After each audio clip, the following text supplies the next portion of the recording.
WTF Forum is a decentralized broadcast network with no governing body of any kind and is produced and distributed by a loosely affiliated, ever-growing network of rogue, independent content creators.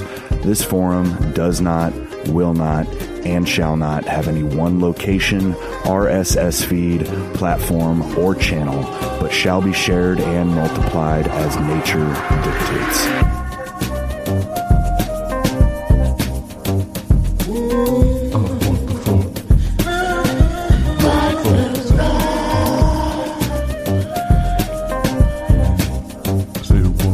Welcome to the WTF Forum.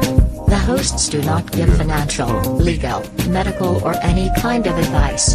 Opinions are their own. This broadcast contains foul language and dangerous ideas. If you need a trigger warning, you are in the wrong place. Now enjoy the show.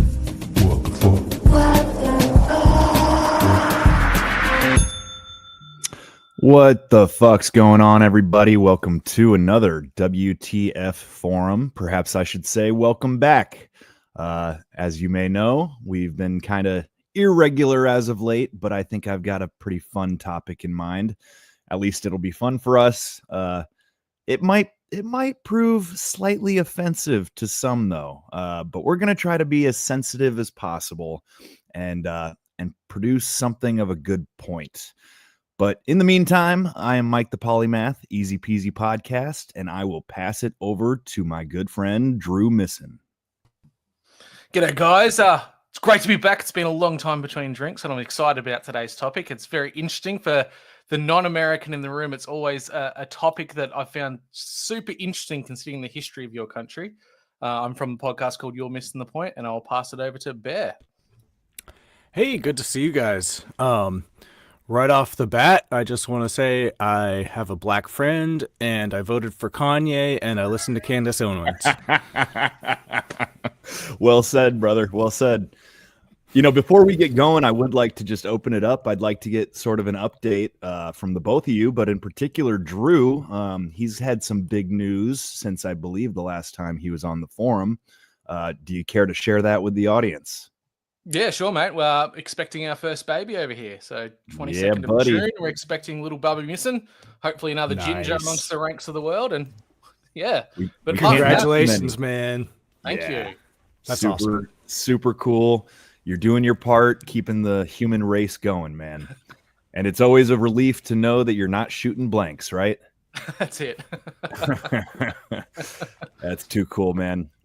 But yeah, what's new with you, Bear? Any homestead updates? Oh man, not really. Just it's been cold. It's been really effing cold, and so just trying to stay warm. Keep stacking firewood, pretty much. Yeah, yeah, man.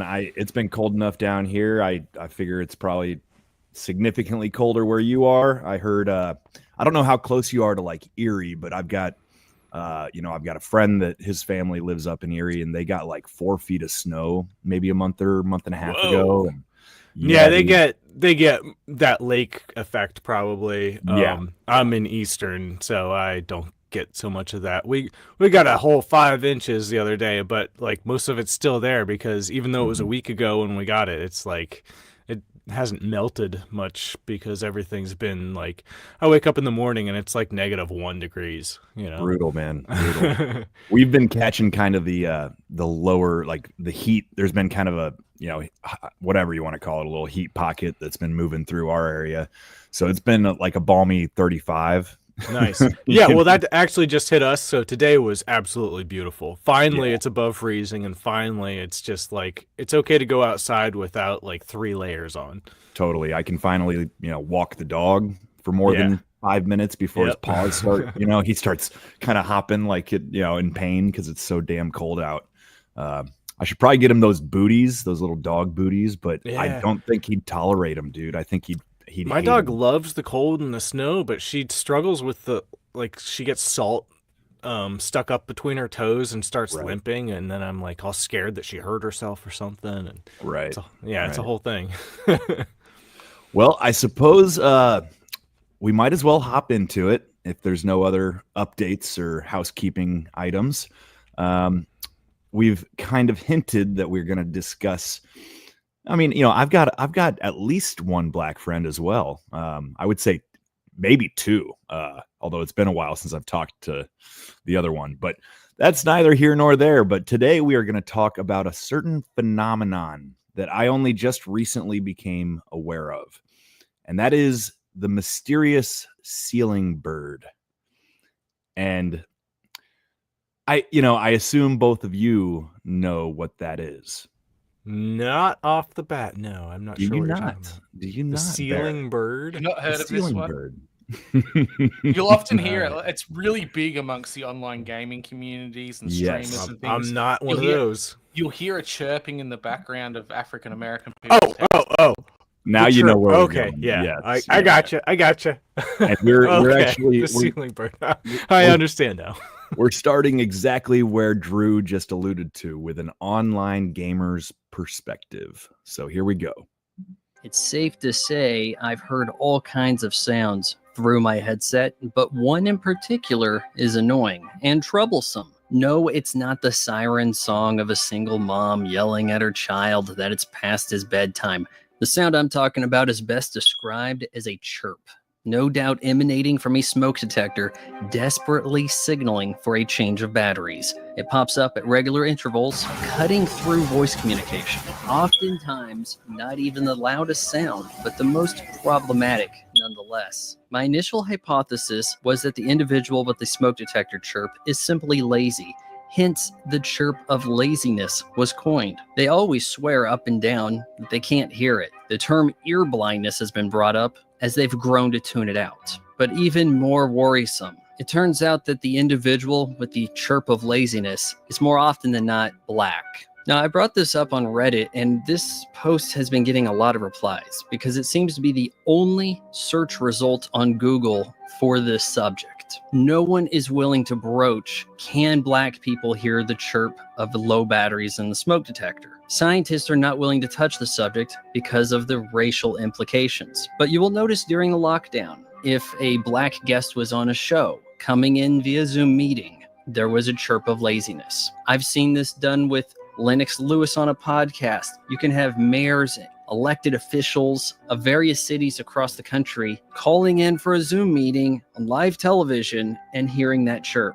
And no one is willing to bring it up. Upon further investigation, I have concluded the following as possible explanations behind why black people cannot hear the chirp from smoke detectors. It has been brought to my attention by a guy who was delivering pizzas that there was a complex that he would deliver to, and it was all black residents, and it was a symphony of chirps. Makes you wonder how it is that more black people die in fires than white in the United States. It's quite possible very few black Americans, at least, have smoke detectors that are functioning correctly. Now, have they grown accustomed to tuning out background noise? Say if you live near the railroad or an airport, the plane flying overhead, the train going by may not bother you, but they will bother a visitor trying to sleep over for the night. Or is it possible that black people have a genetic difference regarding how they interpret sounds?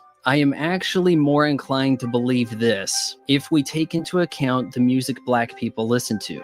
Their cars, very heavy bass as they roll by. They love to feel that bass. And it could be because the pitch from the smoke detector chirp is simply not audible for them. The scientific community should be ashamed of themselves for not exploring this. And I hope that in some way this video encourages the black population to take action. Change the batteries in your smoke detector, whether you need to or not. Just do it right now. And please let your elected officials know that you want something done. Black lives are at stake here. Demand regulation for inclusive smoke detectors. Now, look, I'm not one of those. Okay, he's gonna say like and subscribe. You know, every episode or every video ends that way. But what do you think of his theories? Right? Is it sound blindness? This is an interesting angle for this. Mhm. I have a black neighbor who He moved in to my little town in Pennsylvania from New York City, I think. Um, and he seems like probably came from the Bronx or something. He's got money, but he put up these ultrasonic deterrence devices around the perimeter of his yard that when I walk by, I can hear this like really high pitched beeping, and it drives me crazy. Now I'm in my 40s, so I'm not like the youngest ears, but I try to protect my ears. Um, and he's got kids. He's got kids who are like teenagers, and I'm surprised his kids don't complain about this high-pitched ultrasonic thing around his property. I don't know that they don't. Maybe they do. I complained about it to him, and luckily, I have not been bothered by it for quite a long time. Someone knocked down, someone or something knocked down one of the devices right on the most prominent corner of his property, and it has not gone back up. Wasn't me who knocked it down, but I was thankful to see that that happened. And it is interesting because it makes me wonder, like, oh man, maybe maybe none of them hear it. I don't know.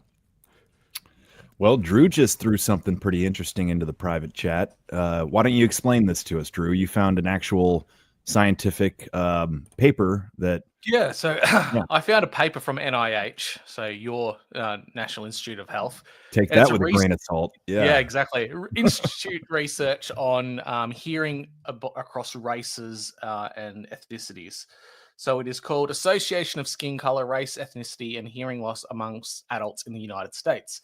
So this should really give us an indication. I think it's more of a blocking it out, like they've got so used to it that they can't hear it, because according to this paper, and I quote, epidemiological studies of hearing loss in adults have demonstrated that odds of hearing loss are substantially lower in Black than in white individuals. So according to this, us honkies should have worse hearing than our melanated friends, and they should be able to hear those beeping noises from their smoke detectors. So this gives us the opposite. So it's not a hearing loss issue. It's a tuning out, selective deafness, perhaps. Or I have another theory, but I'm not going to present it quite yet. I've got to lay out some groundwork first. But why don't we take a look at one of more? Can I butt in quick? Yeah, go ahead. Go ahead. This does make me wonder if.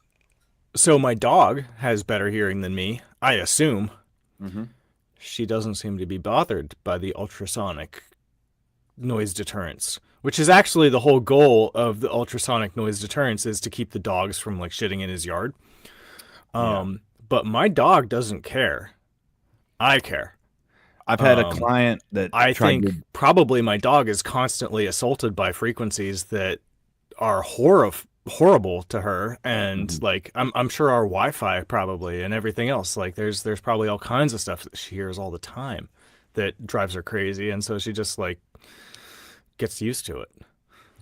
I had a gardening client that tried some of those ultrasonic deterrent devices to try to keep the squirrels out.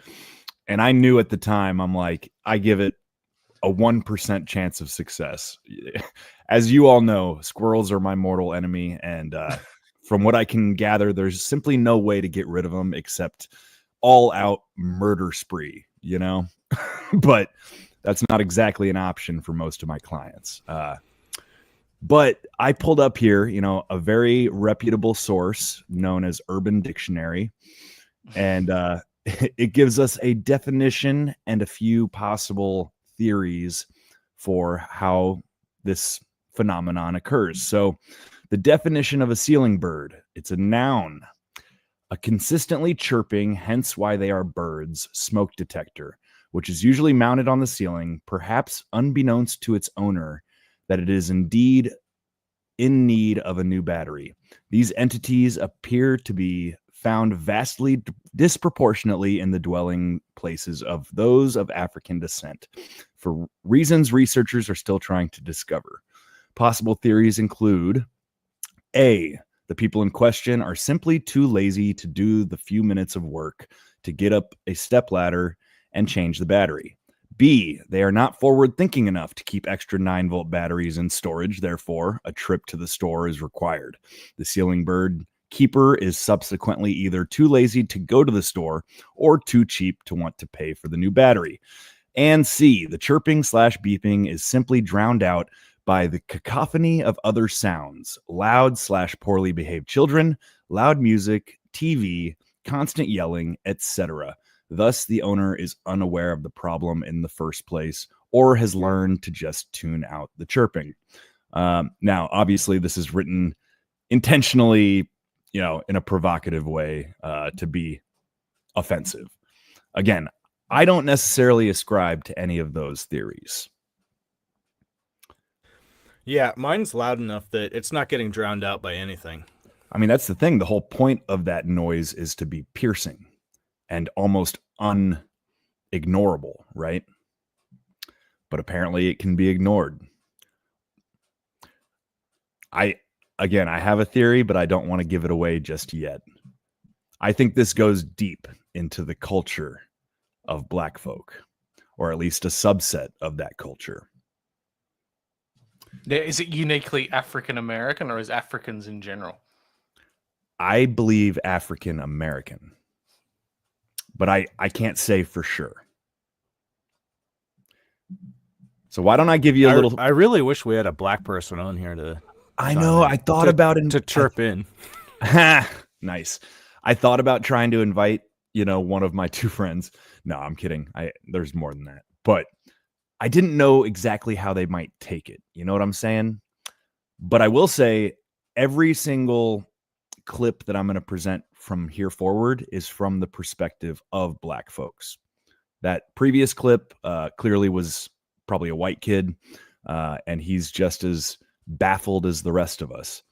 But this is an interesting thing to kind of look at from the other perspective, right? So I'm gonna let Black folk.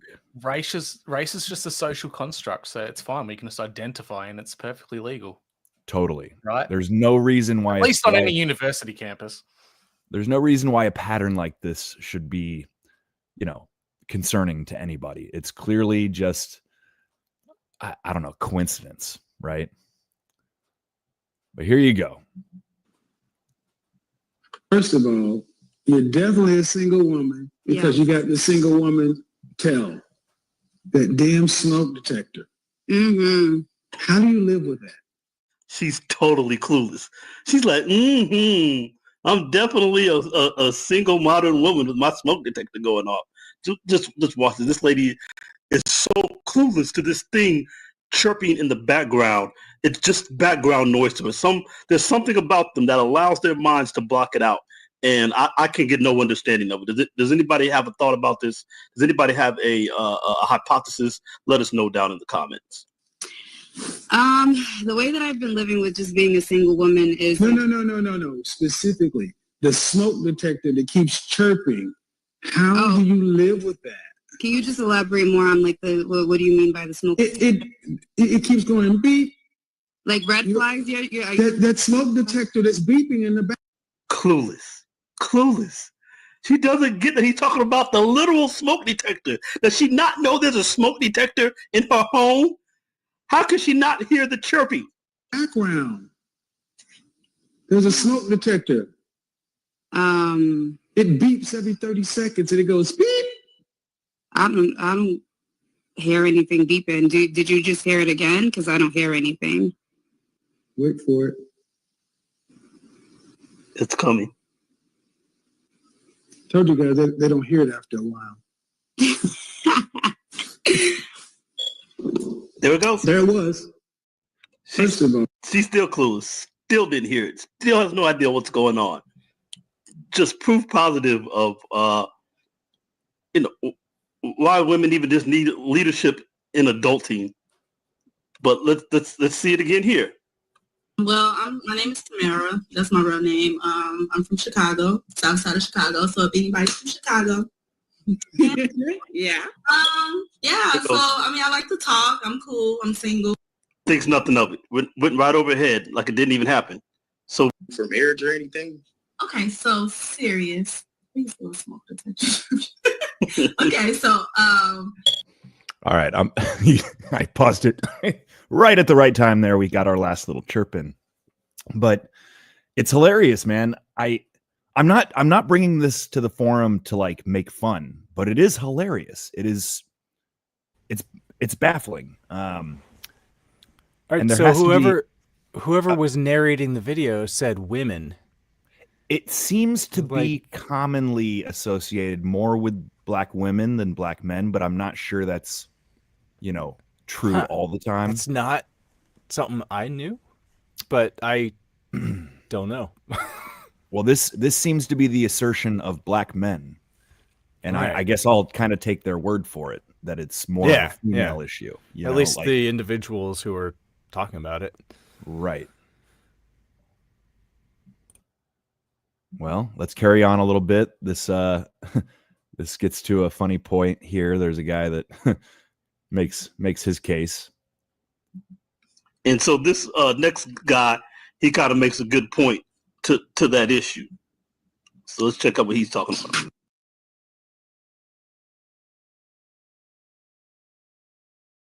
This video is dedicated to all the women who say, I don't need a man. It's dedicated to you guys. This here is something y'all may not never know about. It's called a 9-volt battery. Me and my wife sitting at the TV, watching TV the other day. All of a sudden, we just heard beep, beep. She was like, what is that? I said, baby, that's the fire alarm. Why can't y'all hear that alarm? That's all I want to know. Why can't y'all hear that alarm? My wife heard it for the first time in her life because now she has wife ears. That's what we call it, wife ears. That means she got a man that can replace it. 9-volt battery. Go get one, but you don't need to get one. You go get your man. That's what you need to get. This is another reason. Reason number 897 why you need a man. Out of the millions of other reasons, you need to get your 9-volt battery. A man that can change stuff for you in your house. So brother man broke it down for you, a proper doctor. Just another thing that clearly women need to be let in. Y'all don't need a man, but y'all need somebody to help you change your smoke detector so you can stop having it chirping in the background, and before you burn up and something catches on fire, you don't have a working smoking detector to let you know that the other part of your house is on fire so you can have a chance to escape. But y'all don't need no man. Y'all don't need nothing. Y'all got this. Y'all got everything, but you still got that smoke detector chirping in the background. Make some sense. Subscribe. Hit me with the like. Again, comment, all that good stuff. All right. So Bear's got a theory. All that good stuff. Yeah. Well, you know how humans have this amazing capacity for denial? Like we saw it with the pandemic, how people just did all this denial about thinking that masks work and thinking that the vaccines were not harming people. And sorry, did I say a word? And I am wondering if this is where you're going. If maybe there's just this thing where if someone feels powerless to do something about it, they end up just kind of pretending it's not there, which is something that all of us do to some extent, I'm sure. You got to kind of, if you can't do anything about it, then you kind of just got to put up with it and try to tune it out. You're very much in the line of what I was thinking. Similar, but I was going to use a different pair of words as opposed to subconscious denial. I was going to say learned helplessness, which I think is exactly what you're getting at. But I don't think that's necessarily the entire, explanation. I think it's possibly part of it, but not the whole thing. Good. I'm glad there's more. Any thoughts, Drew? I was just going to completely from the cuff and say it's epigenetic ancestral memory and literally hearing birds in the subcontinent or the continent itself. That's probably not the most absurd theory, What, maybe 6 generations removed from slavery, maybe a few more? And that's directly from Africa itself, which is abundant in wildlife. From the hip, but it's, I don't know, it's a possibility. We see it with other cultures as well. We're all shooting from the hip here. I'm not going to claim to know one way or the other for sure. But like I said, my theory was a combination of learned helplessness with, I would say, a second vital component, which I won't say quite yet. Any thoughts before I carry on? I got one more from this same dude. Apparently this dude, like his whole show on Instagram or whatever, he's on YouTube, Kevin Samuels. All he really does is he takes like calls. He does a call-in show from Black women specifically, and he addresses their concerns and their complaints, and just kind of takes them one at a time and addresses whatever their issue is of the day, I guess you would say, which I think is kind of an interesting template for a show. But let me show you this one. This one I found pretty interesting. He doesn't even address the smoke detector. He kind of chooses not to, I think, because he mentions later that he did hear it, but he doesn't say anything to the woman about it. I can't make women look good or bad. I just talk to women. I didn't make her come in here and do that. Hello? Hello, how are you? Oh, y'all. How are you? How old are you? I'm doing fine. How old are you? Oh, I'm 30. What is your criticism or critique? Like she said, that you always putting Black women down. Did a Black woman hurt you or something? I mean, I don't understand. Okay, so we've got all the insults out of the way. So let's get to the conversation. Okay. You just don't worry about insults. Stay okay. Conversation. Can you do that? Yeah, I can do that. All right. I don't have none though.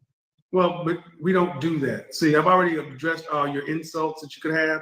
Who hurt you? Your mama Black, you gay. We've got all that out on the table. Let's get to the grown stuff, okay? Why do you think that it shouldn't be 50-50? Why do you think that it should be? Okay, one rule, don't overtalk. Let's get to the grown stuff. Your critique is I always put Black women down. Yeah. How often have you been watching my content? Maybe a few months.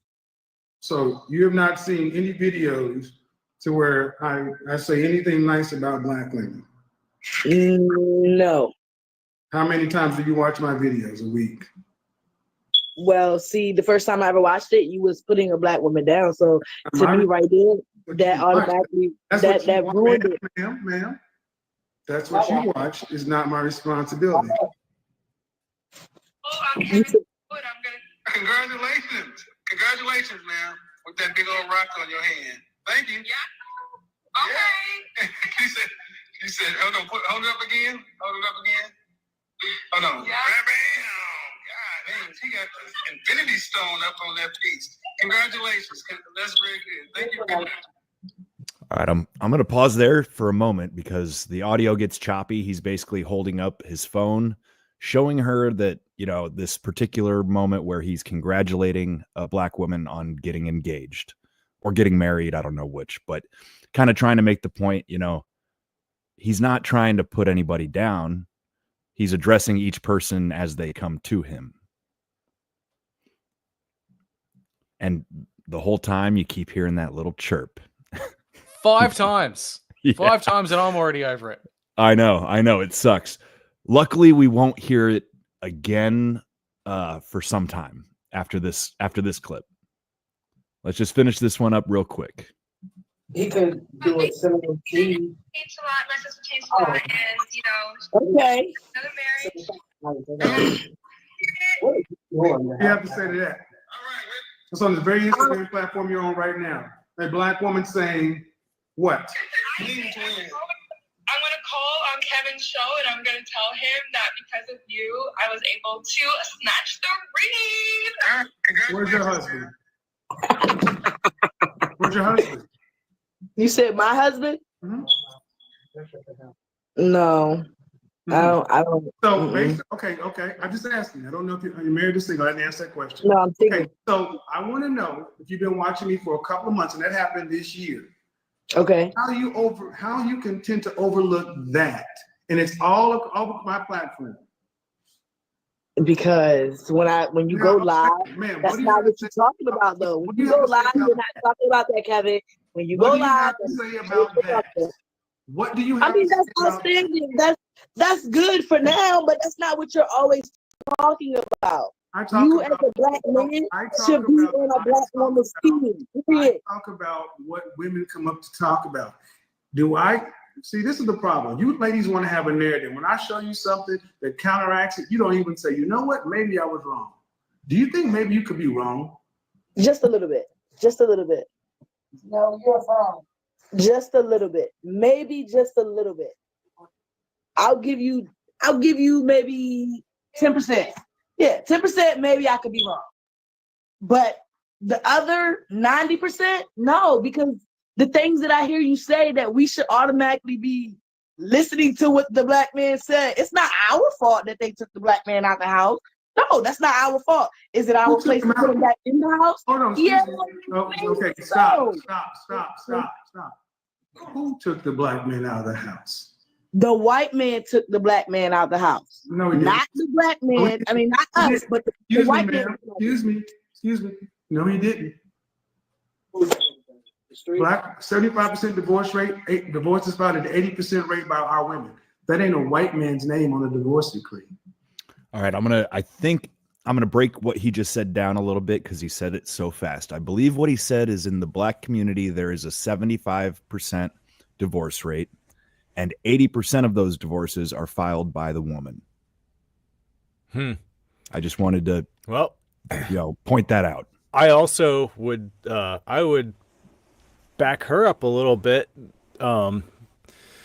The general white man, not that I have white guilt or anything, but the government did institute policies that give black women benefits for, or I should say, maybe it's not even specifically Incentives. Black women, but single moms benefits for not having a dad in the house.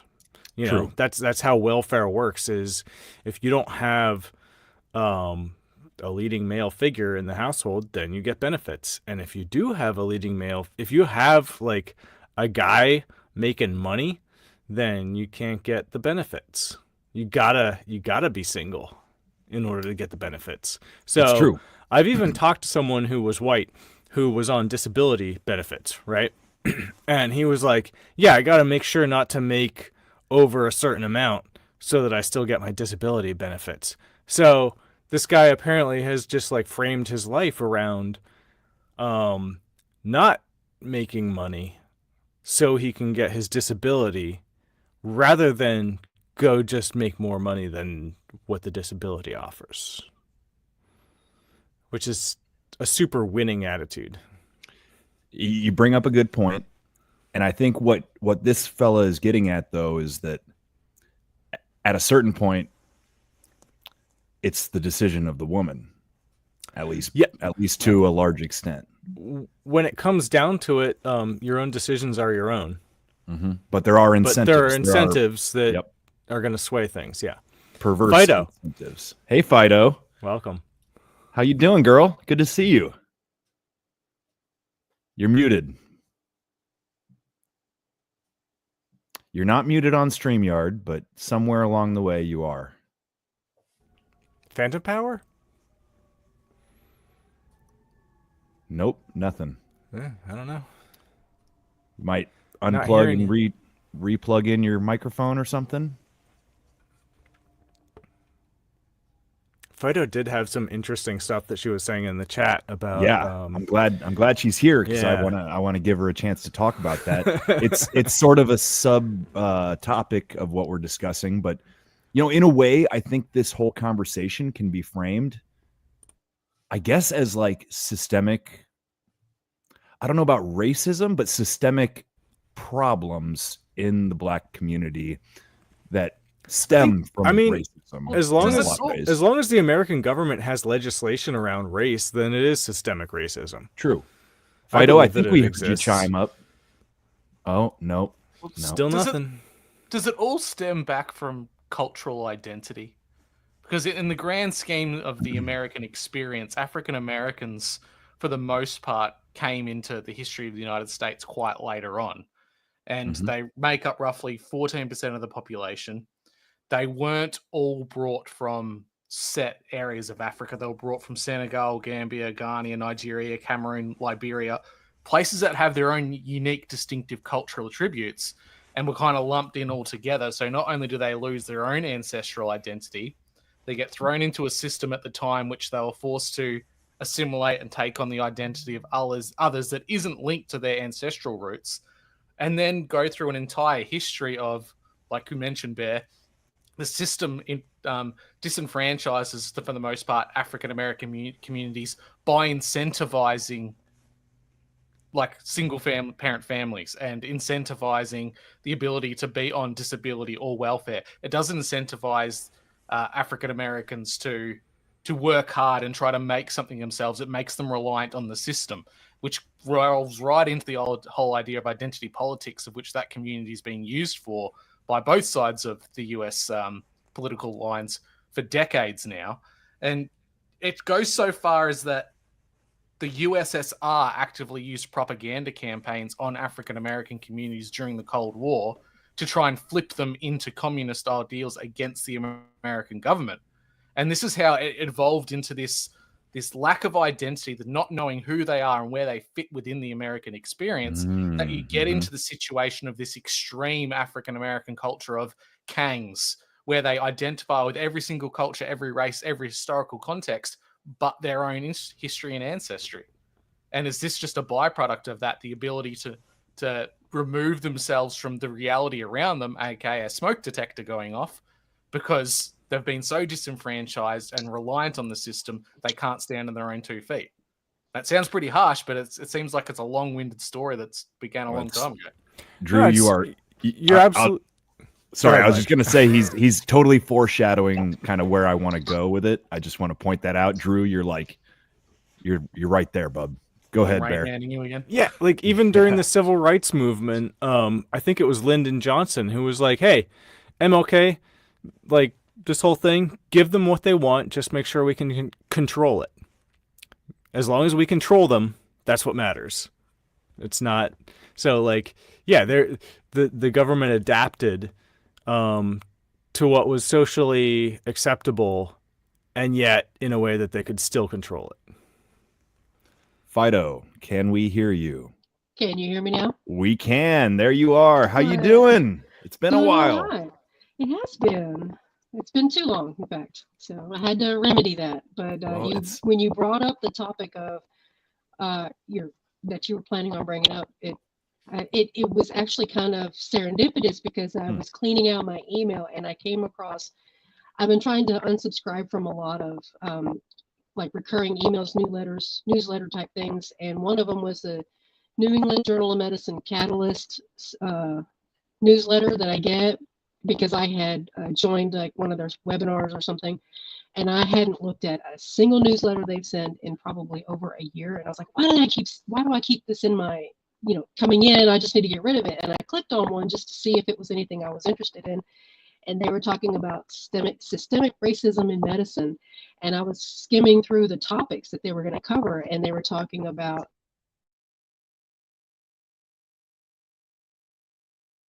I think I screwed up, guys. Fido, I was trying to edit your mic settings here, and I hit the echo cancellation button, and I think it killed you. Are you there? Crap. Golly, we're having trouble with Fido's mic. Oh man. It was a little crackly too, wasn't it? Yeah, it was like peaking or something. It was breaking out. Yeah. On the plus side, there was no chirping in the background, so that's good. Yeah, I can deal with the crackle, but no chirps. Damn, she was right there getting into it too. I should have quit fucking around. I didn't mean to like raise a ruckus in the chat. I just thought I'd let her know. Yeah, we'll get it worked. And yeah, she'll make her point. But she was getting it. So she did. She shared. She'll come back in, and we'll do it again. she shared. We'll edit this part out.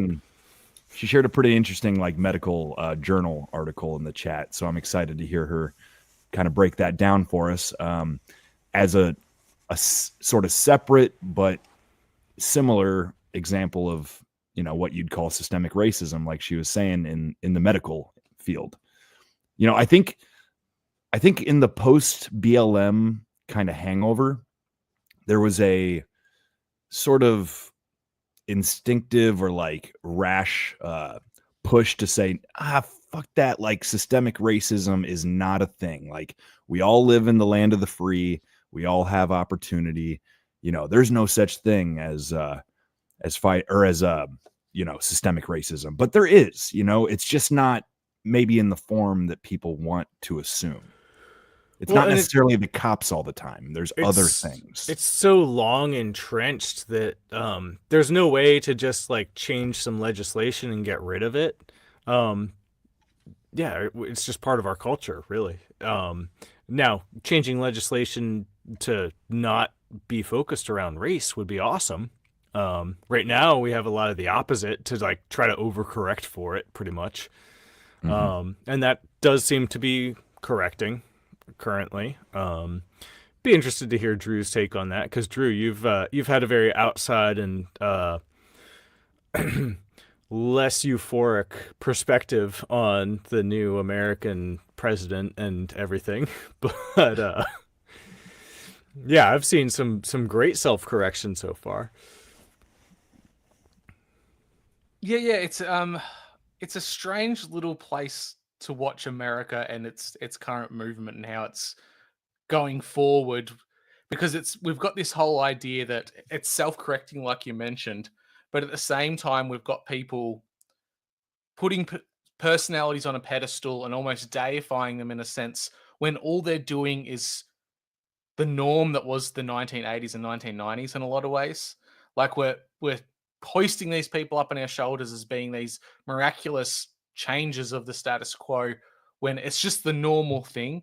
And it's strange that we had to wait so long and just let it happen, that we didn't have the autonomy and the ability to do it ourselves and in the moment say, you know what, more than two genders doesn't seem right. But instead, we kind of went along with the status quo of the majority not wanting to ruffle feathers, and we remained silent until it was too late and allowed the system to get to a point where we needed someone to come in and do it.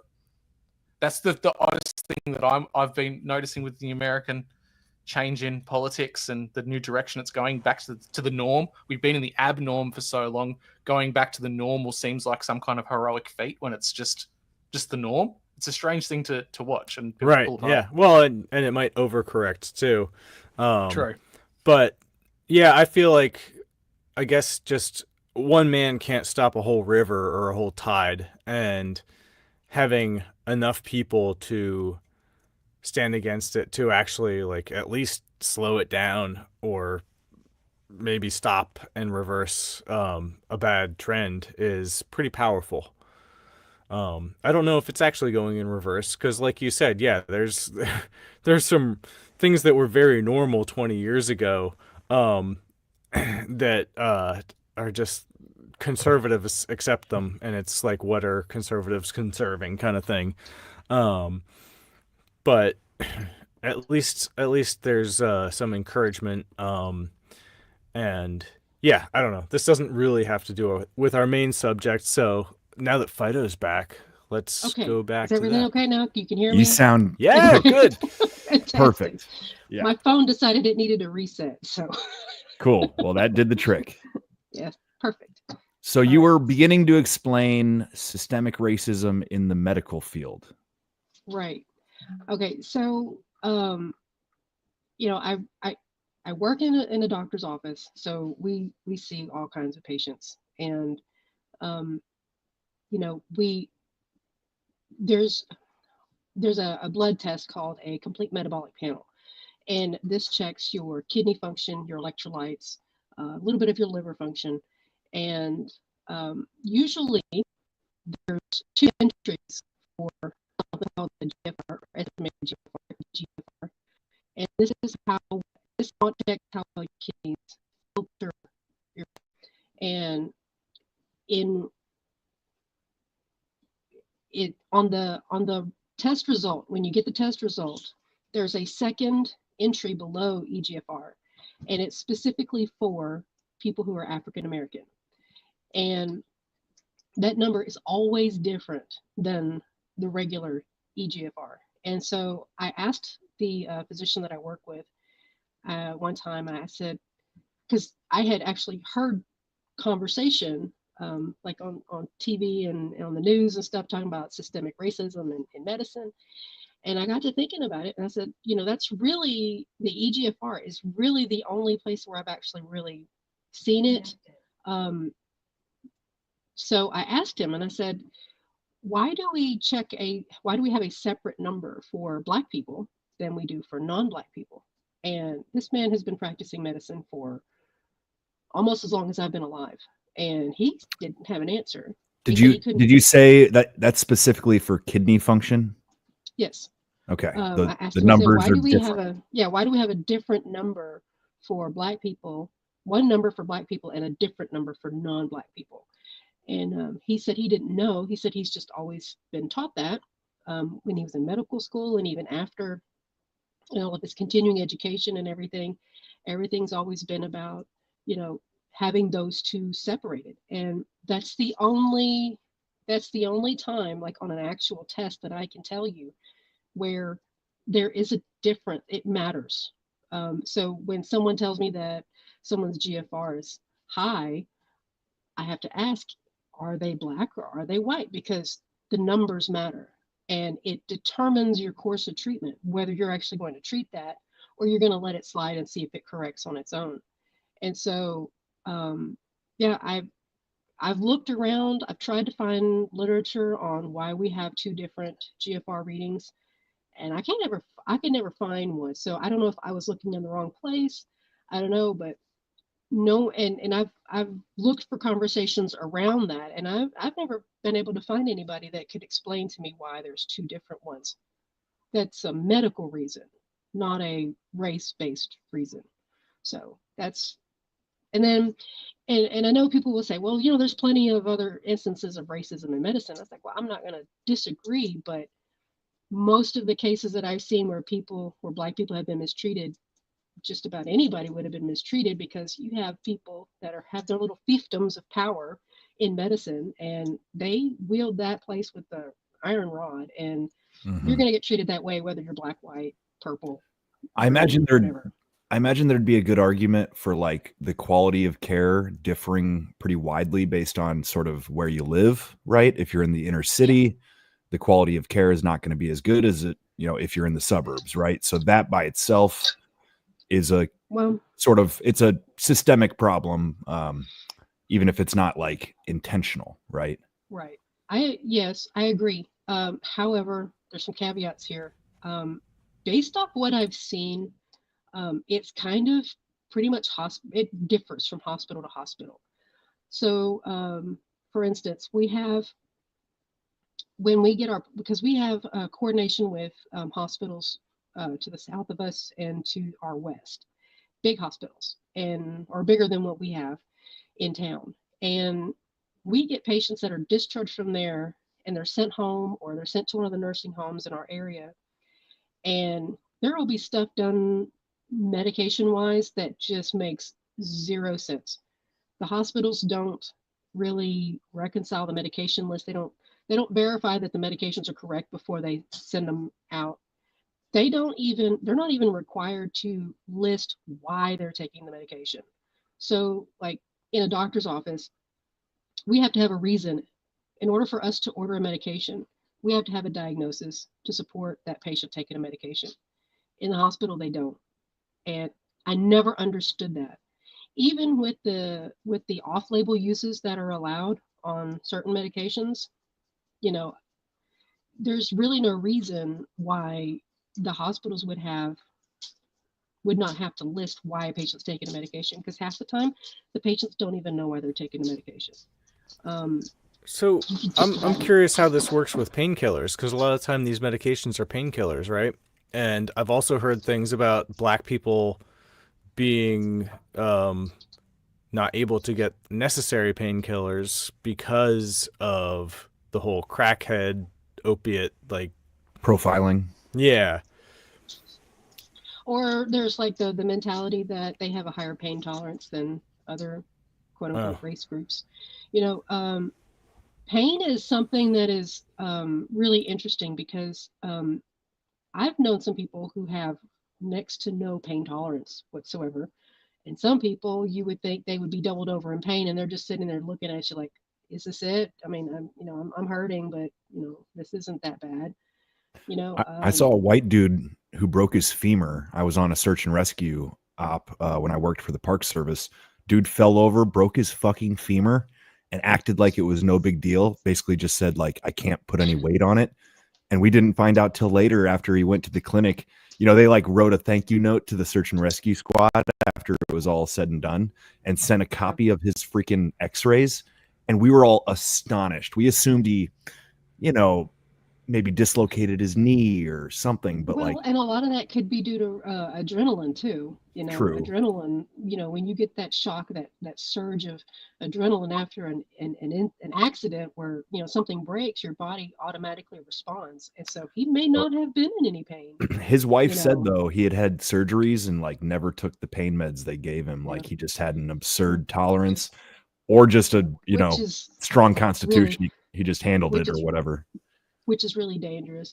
And that's prevalent too in dementia patients. Their pain tolerance tends to go really high. They tend not to recognize that they're in pain. So you'll have a dementia patient walking around with a broken hip for 3 days before anybody even realizes they have a gimpy limp, And so, it happens. And pain is really weird because like I said, some people can have a lower pain tolerance. Like we had a guy come in and he had just got out of the ER, was given some pain. He was given Norco, which is crazy to me because, in this day and age, it's like an act of Congress to get even tramadol out of the ER anymore. And this guy got like 4 days worth of hydrocodone, and I don't know how he managed it, but he had a CT scan done because his back had been hurting, and they found that he had 2 kidney stones, one in each kidney.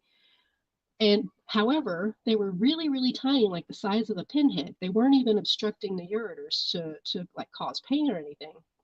And he kept insisting that his back was hurting really bad. And my husband had a kidney stone that was 5 millimeters by 8 millimeters. That's like a pencil eraser. That's like huge, right? And he was makes me squeamish thinking about it. Yeah. He actually passed that sucker too. Wow. It's crazy. Yeah, it was a weird looking little thing. But this guy has 2 little tiny pinheads. Like think of like a pinhead, like a stick, a straight pin. The little pin, the top of the pinhead. That's about how tall, how big they were. And he was in such excruciating pain that they gave him hydrocodone. And but yeah, pain is different for everybody, and I've seen. I mean, black people, as far as black people and white people go, it's the same thing. You have some people that have higher pain tolerances and some that don't. It's just could it be body's made? Could it be institutionalized data sets that lead to a lot of these discrepancies between races in the medical system that potentially, because of socioeconomic status, hardships, and people generally not taking care of themselves, that becomes the majority data set. So there's a blanket statement of all African Americans fit this group because this is what the data tells us, when in reality, it's the exception, not the rule. And the rule is generally, if you take care of yourself, you're going to have a healthy, thriving body. But because these people have come in not looking after themselves, potentially have drug and alcohol addiction issues, go into the medical system that's already wrought with issues, it applies the banner of this is what African American health looks like, when it's not necessarily the fact. It's as an issue of the institutionalized relationship between African Americans and the United States medical system. I think so. I think there's they have the standard of care, and they would, I believe that back in the day, like 30, 40, maybe 50, 60 years ago, I think it was more prevalent. And now you're actually seeing a push for more patient-centered care. And in doing so, you're seeing that all these data sets, all these, these order sets that they would usually use to treat a patient. Patient comes in with this set of complaints. We're going to treat them with this order set because their complaints match up with this order set. And so, yeah, I do believe that used to be the way they did things, was kind of a one size fits all treatment. And if anything has been more apparent in the last 5-6 years, is that that's no longer a viable way to treat patients. You have to treat each patient individually and according to their own situation, because not every patient is the same. Granted, you're going to have some that will be the frequent flyers that will try to milk the system and try to, weasel their way in. But by and large, most people they just want the pain to stop. They just want the issue that they're having to stop and go away. And so it's a matter of meeting patients where they are. And I'm all for the patient-centered approach. However, people have got to start, recognizing when there's, an inherent bias in how you perceive your patient. I try to treat all of my patients, like, okay, well, this is Miss So-and-so, she's coming in. I know how she likes things done. I know this is her mentality. And I can talk to her this way. Whereas I get another patient in, he doesn't like that. He needs a more direct approach. He doesn't need someone to honey baby him. And some patients love that, sugarcoat, talk to me, honey baby, don't treat me wrong. And then there's others that they want it straight. They don't no joking around. Don't play with me. Just tell me straight. And so, the patient-centered approach has always been the best way to do things. It's just, medicine is like, the upper echelons of, academia. They're really slow to change the way they do things until, it takes a lot to get them to change the way they look at things. So I think you're bringing up a really interesting point with this whole like case by case versus grouping people as a race or as any kind of whatever group, and making assumptions based on the group as a whole. And so like with the medicine, clearly we're talking about more or less like physical ailments, right? I don't know how, you missed kind of the intro to this topic, Fido, but we're talking about this apparent pattern or supposed pattern. Again, I don't want to make any assumptions, but there appears to be a pattern of Black people not hearing the smoke detector beeping. Have you heard of this? Yes. It's not specifically that, but like I've come across videos where people are like critiquing a video of someone and their smoke alarm is beeping, and it's like they're like, can you please do that? You'll go take care of that before you start filming yourself in your apartment or your house or whatever. Right. It's like, do you not hear that? Well, and so Drew, you shared something in the private chat here. Is this something you found somewhere? Yeah, so I'll just open up my video and I'll read it out. I just asked Grok, Grok AI, take it for what it is. Just asked a very broad question around the topic. Why can't African Americans hear chirping of smoke detectors that need the batteries changed? And this is the response that I got that I expect it would be. The notion that African Americans can't hear the chirping of a smoke detector that needs a battery change is a myth and a stereotype with no scientific basis. Here are some of the points to clarify this. First, hearing. The ability to hear the chirp of a smoke detector is not determined by race. It depends on individual hearing capabilities, which can vary widely among people of all ethnicities due to factors like age, exposure to loud noises, genetics, and health conditions. Attention and familiarity. Sometimes people might habituate to sound in their environment, including high-pitched beeps of a smoke detector needing a battery change. This habituation is not race-specific, but can occur in anyone who is frequently exposed to such sounds. Cultural and environmental factors. In any community, the response to such sound could be influenced by how familiar one is with the device or how seriously one takes the need for maintenance. This is more about education and awareness than any racial differences. Socioeconomic factors. There might be disparities in maintenance of smoke detectors due to economic constraints, which could be more prevalent in certain communities, but this does not relate to hearing capability or racial biology. Last one, education and awareness campaigns. Proper education on the importance of maintaining smoke detectors, including changing batteries, is crucial. The education should be accessible to all communities to ensure safety. The stereotype can perpetuate harmful bases and should be confronted with factual information. If there are any concerns about smoke detectors and maintenance and effectiveness in the community, the focus should be on providing education, resources, and community support to ensure everyone's safety, regardless of race. So it gave us very much the status quo, don't offend anyone point on that, but there is a noticeable data set and trend that's trackable with this. And it's not a one hat fits all approach, but there seems to be something that's noticeable within at least the African American community, because from what I've seen, I haven't come across this with Africans that live in Europe or Africans that live in Australia, vice versa. It seems to be a uniquely American experience, which I think would probably in that list come down to maybe the socioeconomic and societal factors that have institutionalized some of these people, because it's not all across the board. We've just seen some African-American gentlemen who are calling it out and saying, change your dang batteries. So they're seeing it and they're hearing it, which lends me to think it's a subset of the community that seem to, for whatever reason, are not noticing or choosing not to notice it. So I would say there's like three potential, I guess, explanations, or categories of explanations, right? It's either a physical thing with the African ear, so to speak, which I think we're pretty much dispelling at this point. It could be environmental in terms of the amount of ambient noise in the environment in which somebody lives, leading to this idea of hearing blindness or selective hearing or what have you. Or it could be sociocultural. And I lean towards that last explanation because, again, we discussed how the noise that a smoke detector emits is intentionally piercing so that it's hard to ignore over background noise. That's the entire point of the chirp. So I'm very much inclined to say it's social, cultural. I'd like you to explain that a little bit more because I'm not even sure exactly what you mean by that. Well, what I mean is it's a learned behavior, so to speak, or it's not even like a conscious behavior. It's a learned, I don't know. It's a result of cultural conditioning.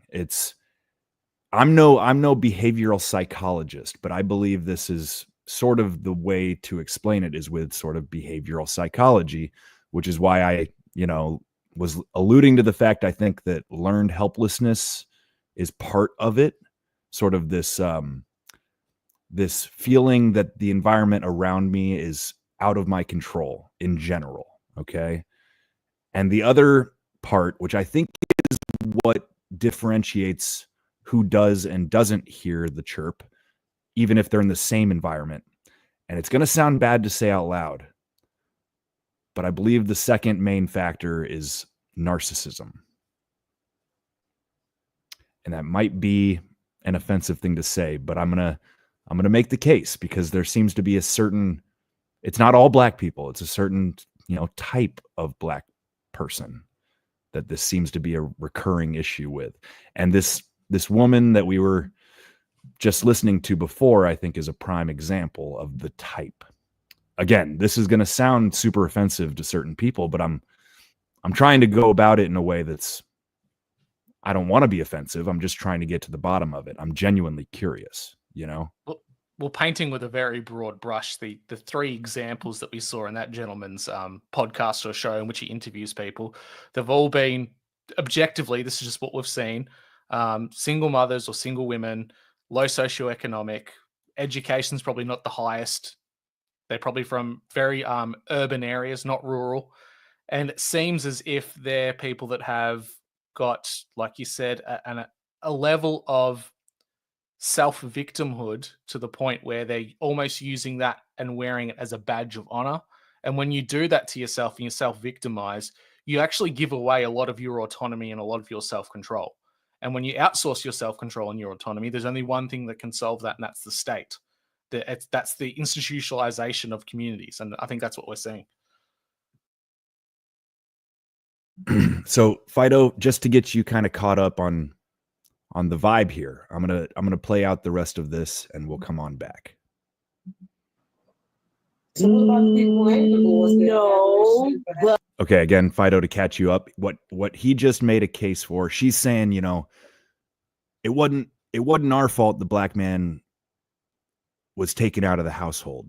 It's the white man's fault. And he's saying, no, it's not. I'll go back just a little bit here. Just a little bit. Maybe just a little bit. I'll give you maybe 10%. Yeah, 10% maybe I could be wrong. But the other 90%, no, because the things that I hear you say that we should automatically be listening to what the black man said. It's not our fault that they took the black man out the house. No, that's not our fault. Is it our place to put him back in the house? Hold on, Yeah. okay, stop. Who took the black man out of the house?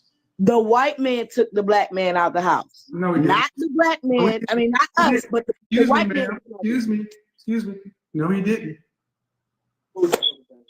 Black 75% divorce rate. Divorce is filed at the 80% rate by our women. That ain't a white man's name on the divorce decree. No, but man, we were the most married people. We were married at a rate of 80% prior to 1965. And there's no white. Okay, I think that's important to point out right there. So again, Fido, to catch you up, he says this all pretty quick. These facts and figures. He says currently the divorce rate among black couples is 75%, but 80% of those divorce filings are filed by women. Then he says prior to 1965, we were the most married group in America. We had an 85% marriage rate. So he's getting to the heart of the issue. What happened in 1965, y'all? Wasn't that the Civil Rights Movement? The Civil Rights Act, which a lot of people are starting to realize was not a good thing. It sounded nice. Can I make a small, quick comment as a foreigner who's looked at American history, which is so fascinating when it comes to civil rights movements and racial equity and racial differences in the United States? There was a point in which white America and black America were, for the most part, parallel culturally, economically, and socially. They were going up together. White culture was up here because they had a bit of a head start. African Americans were making their way. They were getting there. And you saw that through the culture. You saw it through the music. You saw it through television, the way in which African American families represented. They were seen as almost adopting white culture, air quotes, at the same time as there's subversive elements on the side going, no, that's not your culture. This is our culture. And other elements were kind of juxtaposing a position in that you can't be white Americans. You have to be black Americans. And that's very different. And there was a sudden hockey stick jarring off of cultural dynamics. They were no longer the same. We went from late 1980s, early 1990s, black cultural phenomenon of Urkel and families that were well educated and putting their kids through university, having jobs, careers, businesses, living in the suburbs, to the gangster rap movement. But we know that happened a lot earlier through the civil rights movement and projects that the USSR put in and deliberately embedded in African American culture. But it's the deviation of the two extremes. It's the cultural identity that says put a fork in the road. There was a shared, unified American dream, air quotes, of having the house, the family, the career, looking after your family, community. And then it just hook knifed a completely different direction. I believe that forced integration created a sort of ping-ponging effect. You know, there was, like you said, there were kind of parallel societies, all sort of coexisting. I mean, obviously Jim Crow and stuff, there was some nasty shit going on, but black communities were strong. They were like together, you know, the marriage rates were high. The families stayed together. They had successful businesses within their own sort of sub communities. And then the civil rights, movement happens and forced integration happens. And it took what was natural sort of cultural evolution and threw a big monkey wrench into the works by making it happen unnaturally. And it also set the stage that you're the victim. Like for the most part, the civil rights movement, it pointed out, yes, all the very real horrible things that happened within African American history within the United States, but it pigeonholed everyone within that specific group into the victimhood mentality. And you either get on board as the victim against the man, against the machine, or you're not a part of our community. And if you had a differing opinion or a different view, you'd be ostracized by your own group. And there's nothing more isolating than being ostracized or separated from your own ethnic, racial, and identity group. So a lot of people were hook, line, and sinker, fell for that kind of divisive tactic. when really it could have been the great American dream could have been fantastic for African American people if that type of movement, the civil rights movement, wasn't used for nefarious purposes. On its face, it's great to recognize the true history that happened within America and the things that have occurred, but you have to move on from that. Where do you build on? Where do you go to the future? You can't dwell on past atrocities all the time and expect things to change, because all you're doing is you're making yourself the victim and digging a hole that you can't get out of. Also, something I'd like to point out was right around that time, maybe a little bit right after, was when the war on drugs was declared, and we all know that that wasn't necessarily a war on drugs, but it facilitated the influx of drugs into this country. And I think that Black people were targeted. The Black communities were targeted by the government with drugs, and that would tear any family apart. I don't care how strong you think you are. But yeah, I think the war on drugs was kind of like the left hook out of nowhere that was going to the people that didn't fall in line with the civil rights movement and claim that victimhood status. That's what those people. That's who the war on drugs was targeted for. Was to get them addicted to drugs so that their families would fall apart and that Black people would be set back. All the progress that they had made, because they were. You're absolutely right, Drew. They really were coming neck and neck with white culture, with white America. They really were starting to get. Their rights were starting to blossom. Their families were doing better than the white families were, as far as stability and education and prosperity. They were actually starting to rival that of the white people. And so I think that there was a group of people in the U.S. government that couldn't stand for that. So hence the war on drugs. It was twofold as well, because that war on drugs and maybe, let's just say, injecting drugs into African American communities. It served multiple purposes, but that I think was one. Well, it added to white flight, right? It scared the shit out of white Americans to be afraid of African Americans, who a lot of them had been standing up for the rights of these people. And it caused that division even more so. But imagine if the cultures had simultaneously come to a point where they're on parity, and you had an African-American couple move into your suburban neighborhood. The father owned a business. His kids went to school. He was educated. He earned a good living. He owned a car. He upkept his house, did all those things which were being considered the cultural norm at the time. Would white flight have been such a big thing if the cultures were comparable? If they weren't pumped with the fear of there's a drug use within the low socioeconomic African American communities, there's this, there's that, I don't think there would have been as much white flight as what was seen post the movement for civil rights. Yeah. No, I agree. But I would say that the war on drugs definitely played a huge part in breaking up the African American family and wreaking havoc, and causing so many to fall into a lower socioeconomic status, and not being able to get out. That was the thing. It was to get them into a place where they were othered, they were ostracized from society, and they wouldn't be able to find their way out because they're criminals, they're drug addicts, and there's no helping them. And as you know, and well, maybe not you specifically, but as many people, especially here in the United States, know that mental health has not ever been at the forefront of priorities for our government. I mean, they're worried about all kinds of stuff, and honestly, I don't know that I want them taking on the mantle of mental health, because I see them turning it into something like a brainwashing program instead of actually helping people. Or putting antidepressants in the water and shit, like God only knows. I don't want the government to, but something, and it's one of those things that it's a subscription program for pharmaceuticals.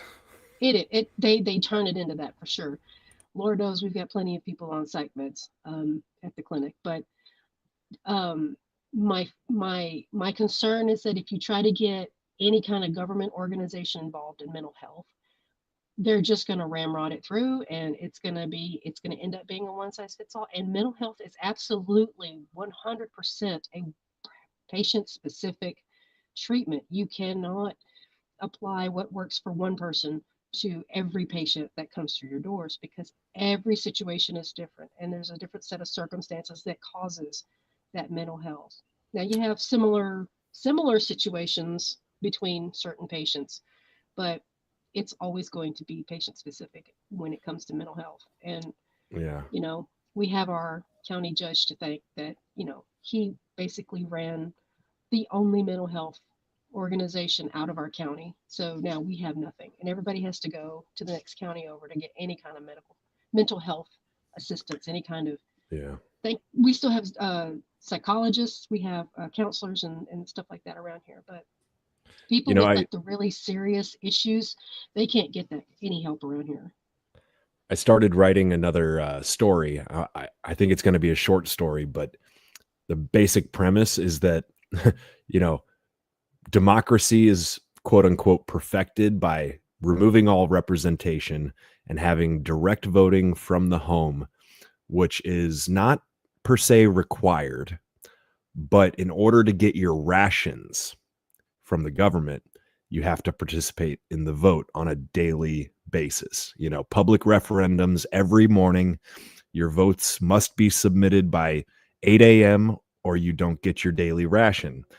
And the idea being that they are sneaking drugs into those rations to produce a docile civilization.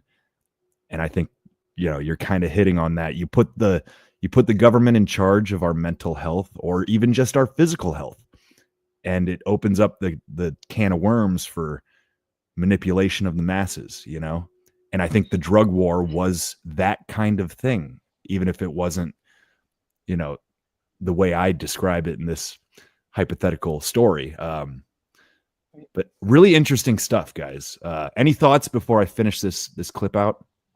Oh, I just want to say that I will always advocate for patients taking responsibility for their own health and doing their own research and finding what works for them, because that is truly the only way you're going to get a truly patient-centered approach, is if you do your own. And I know it's hard. You have these health conditions that cause you to have all kinds of issues where you're limited in being able to either get around or even comprehend some of the information that you're reading. But every little bit that you can take control and have over your own health and your own medical situation, the better off you'll be. And some people will never get free completely of the healthcare system. Unfortunately, there will be people that will be dependent upon it till the day they die, but the vast majority of us could, the ones of us who are not currently actually in need of healthcare, like me, I'm generally healthy. I try to take care of myself. We're the only ones that are really going to be able to bypass the Rockefeller medicine system, and helping other people to identify treatments that work for them, is the best way we can help other people. So, I advocate personal responsibility in medicine, your own medicine, as much as possible, as much as time and effort can allow. That's all I'll say about that. I just quickly came across some quite staggering statistics. So just going off one of the biggest American wartime interventions ever, the Vietnam War, Black Americans were more likely to be drafted than white Americans. The Vietnam War saw the highest proportion of African American soldiers in US military up until its point. Though comprising only 11% of the US population in 1967, African Americans made up 16.3% of all draftees. Now, it's not just so much the percentage of African Americans that were sent off and drafted to that war.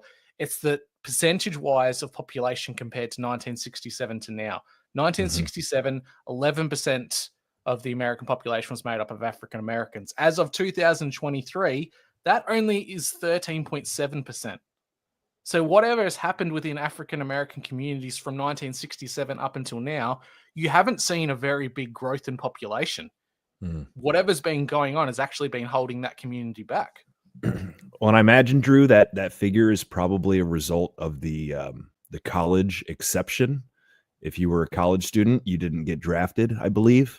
I don't know if that's like a blanket, exception or whatever, but I think that was probably it's not as if the draft, the legislation that allowed for the draft, I highly doubt it was like, we're going to target the Black community, but it was a result of less college participation by ratio is what I would assume.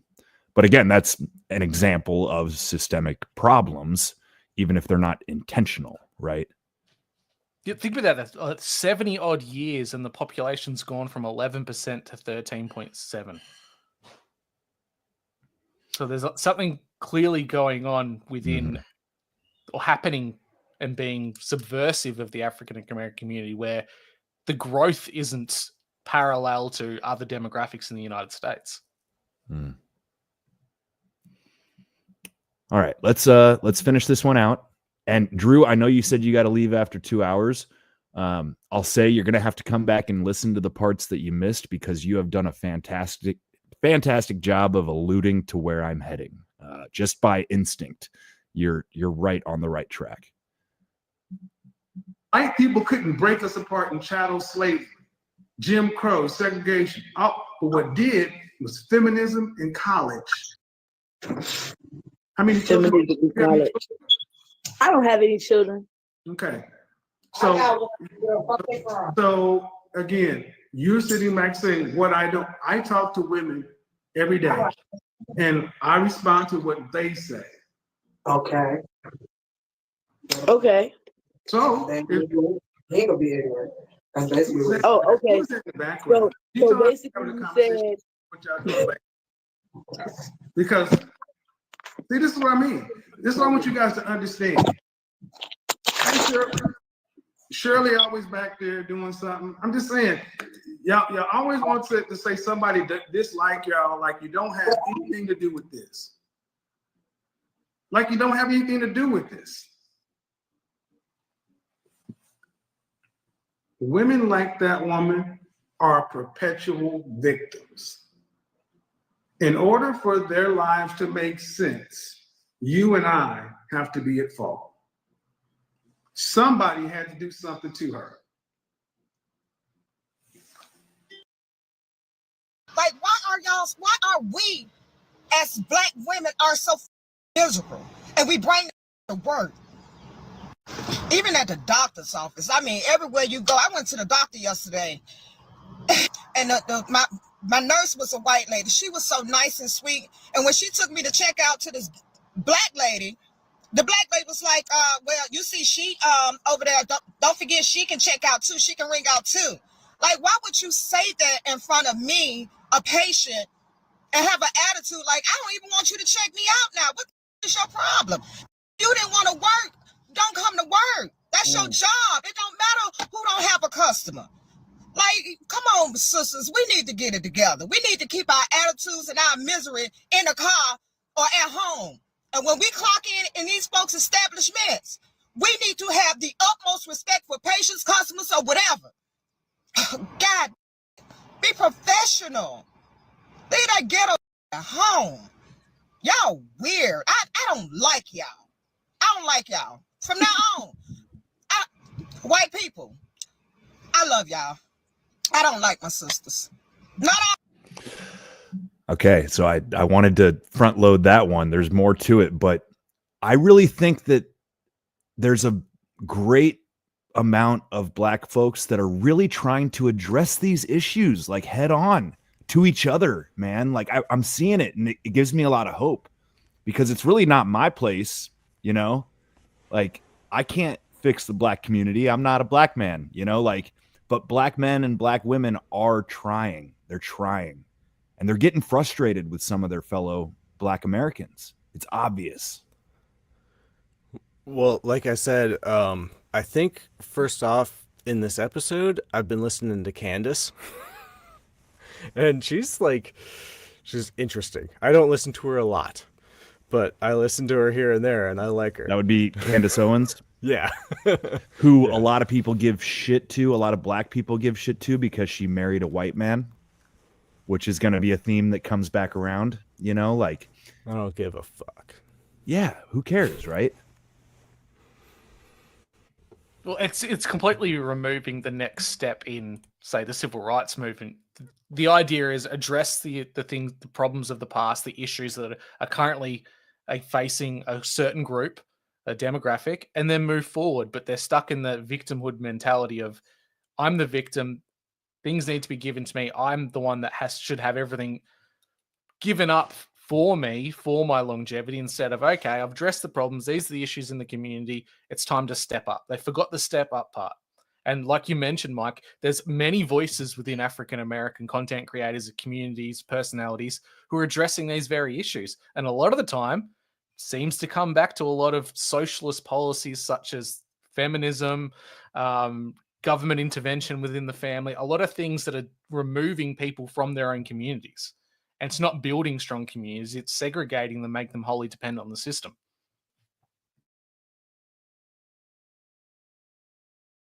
All of them. But 99.999% of them. Oh, she gonna upset the sister code and the establishment, and they're gonna get mad and they're gonna come for her. And it would seem as though this woman probably has a better hand on the pulse of this whole thing that's going on, because it looks like she's a mail lady, right? From her uniform, it looked like she's a mail lady. First of all, I always like to give credit to the content creators, so that's always going to be a link back to them in the description. So shout out to all of the content creators, regardless of whether or not I agree with them or not.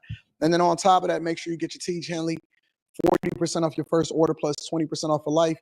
And then last but not least, make sure you tap into the Patreon. We got Stock Club on Friday. That's going to be after the experience. Now, there is a caveat to this, and I want to break down what she's saying. There is a caveat to this. It's because I don't think that a lot of black women operate like this with white men that they like. Let me say that again for the people in the back. They code switch. They switch it up and they show and they give chameleon vibes, and even to black guys that they like. That's the key, not to black men, but to black men that they like. And especially if they decide to step outside of what they would normally date as far as proximity to other black men. Usually, black women date black men, white women date white men, so on and so forth, right? But they code switch, and they'll even code switch when they are trying to get the job. But once they get the job and they get comfortable in it and they feel like the job is going to be there, then that's when the real them comes out. So when you go out and you experience this, because men, especially black men, have been talking about this for a long time, the attitude is crazy. And it's almost like they don't like themselves, like the drama that they're dealing with at home or before they get there. And boy, I'm telling you, imagine what it's like at home for the man that they living with, or the person that they being with, or their baby daddy, or whoever it is that they interacting with. If you catching this, you catching the good side of them. You not catching the bad side of them. You catching the good side of them. So imagine what the person that's dealing with them at home got to interact with. Imagine with what they talk like to each other. Like they even refer to each other as the B word and all of this stuff. And so they look at negative talking to each other as a term of endearment. And what people don't realize a lot of times is that is almost like a spirit. That is something that is on you. That is something that is with you. And that's why it's so hard to break once they get outside of it. And when they get into their comfort zone in the workplace and they dealing with you on a regular basis, whether they're in a retail environment or they're in a dental office, or, they're getting checked out or whatever it is, that ghetto-ness, that thing is always, it's like a monkey on their back and it just can't get off. So I want to maybe make the point, because again, I'm not trying to be like judgy or anything about this. Like I think that this sort of attitude, right? The black woman, the fierce attitude, the hyper aggression, the sort of masculine black female, right?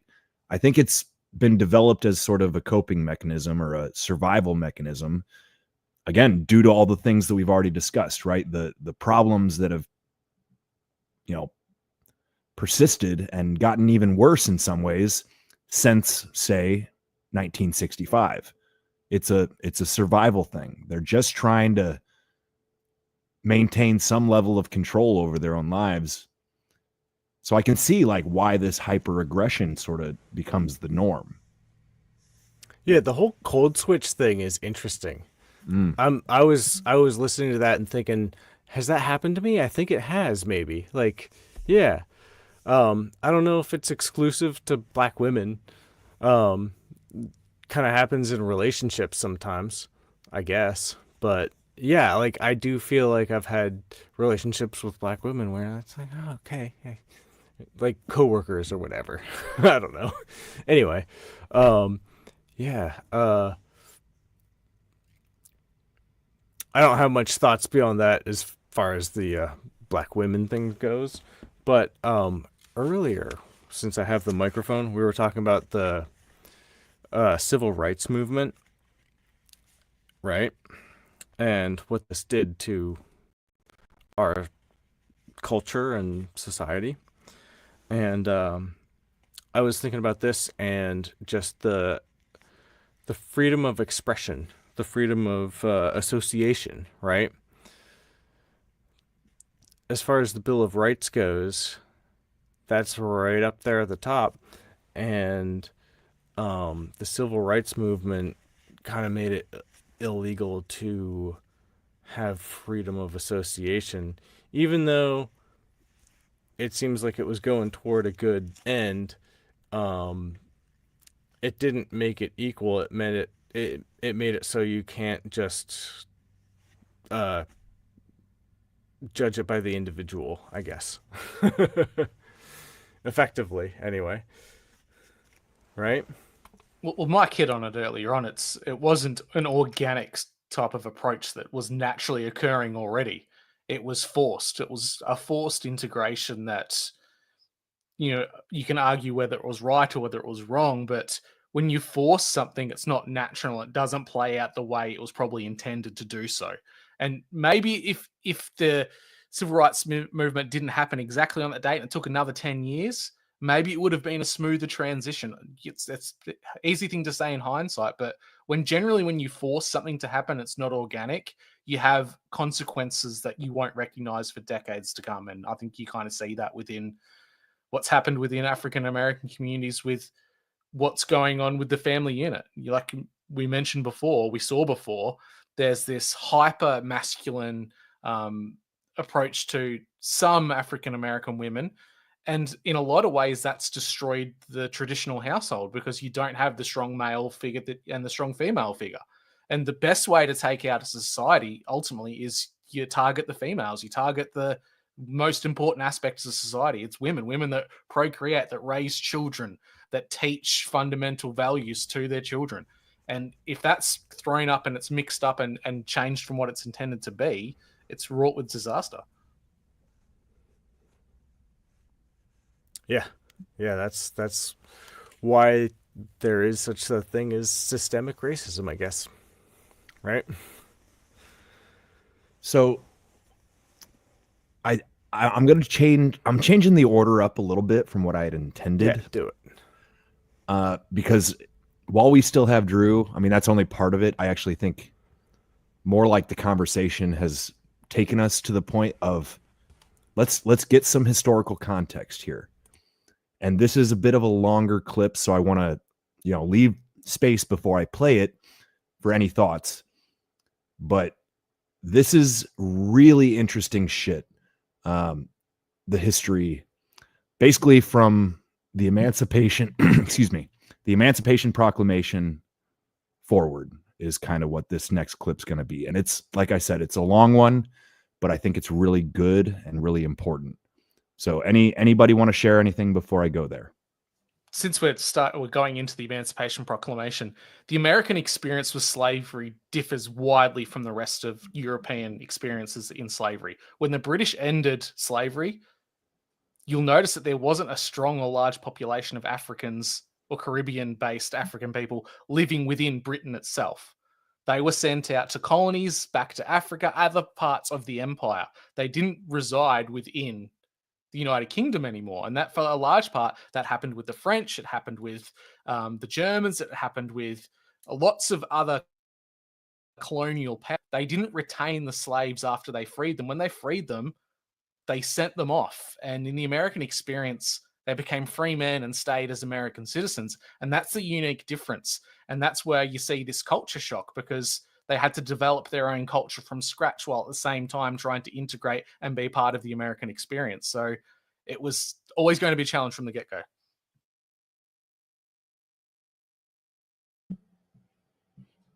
All right. I think you guys are really going to enjoy this.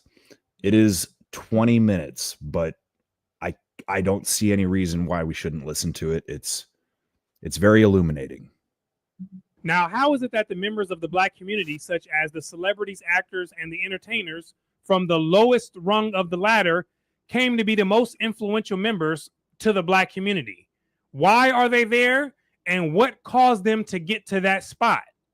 The explanation comes from professor and sociologist Dr. E. Fraser Franklin in his 1957 book titled Black Bourgeoisie. And as we go through this explanation, I want you to listen very carefully, because what we're going to go on is a journey. And in this journey, we're going to deal with some backstory on Black American culture. And all this is going to lead us to our final destination of answering this question. But I need you to go through the full journey in order to get the understanding. And so once you understand this history, then it'll no longer be a mystery. And so let's go in here to page 113, where it says this: there have been only two really vital cultural traditions in the social history of the Negro in the United States. One being the genteel tradition of the small group of mulattoes who assimilated the morals and manners of the slave-holding aristocracy. So the first of the two notable Black traditions was the genteel tradition, which placed high value on conventional family life, sexual purity, manners, education, and so forth. And this tradition was learned from the slave-holding aristocracy, or the nobility, or the elite, or the upper class slaveholders, right? And so this small group of mostly mulattoes took their culture from these people. And keep in mind that it says small, because most of the Blacks didn't have this culture. So this was one of the cultures. Let's continue. And the other, the culture of the Black folk who gave the world the spirituals, which is the culture which developed as an adaptation to the slave environment. The first small group had the mind of the slaveholder, and the second mass group had the mind of the slave, right? Let's continue. The genteel tradition, or the one that came from this aristocracy, flourished especially in such large communities of free mulattoes as those in Charleston, South Carolina, and New Orleans, Louisiana. It was maintained by those mulatto families that had acquired as part of their family traditions the patterns of behavior which were associated with the ideal of the Southern lady and Southern gentleman. Some families took pride in the fact that a mulatto ancestor could not be distinguished in his physical appearance, dress, manners, and speech from his white half-brother. And they had these thoughts because they had bought into the idea that the traditional European features were superior to all the others. And so, in other words, they believed this to be true. Let's continue. As a rule, these families formed a closed circle from which were excluded all who could not boast of similar ancestry and did not conform to the same standards of morals and manners. They were exceedingly self-conscious of their culture, which consisted of the enjoyment of English and, in Louisiana, French classical literature and music. Sometimes they maintained literary societies in which they could enjoy and foster their culture. Many of these families migrated before the Civil War to the north, where they formed a small upper class that boasted of its genteel traditions. After the Civil War, the free mulatto class continued to hold itself aloof from the masses of freedmen. The Civil War ended in 1865, and by that time, the masses of Blacks were no longer legally enslaved. And the Negroes with the genteel culture, they were trying to distance themselves from the masses because at that point, they were culturally different people. Let's continue. In Louisiana, the hostility of some members of this class to the newly emancipated Blacks was so great that they opposed giving political rights to the freedmen. But generally, the free mulatto class and its descendants assumed as far as possible positions of leadership among the Negro masses. They did not break down the traditional barriers to easy social intercourse and marriage.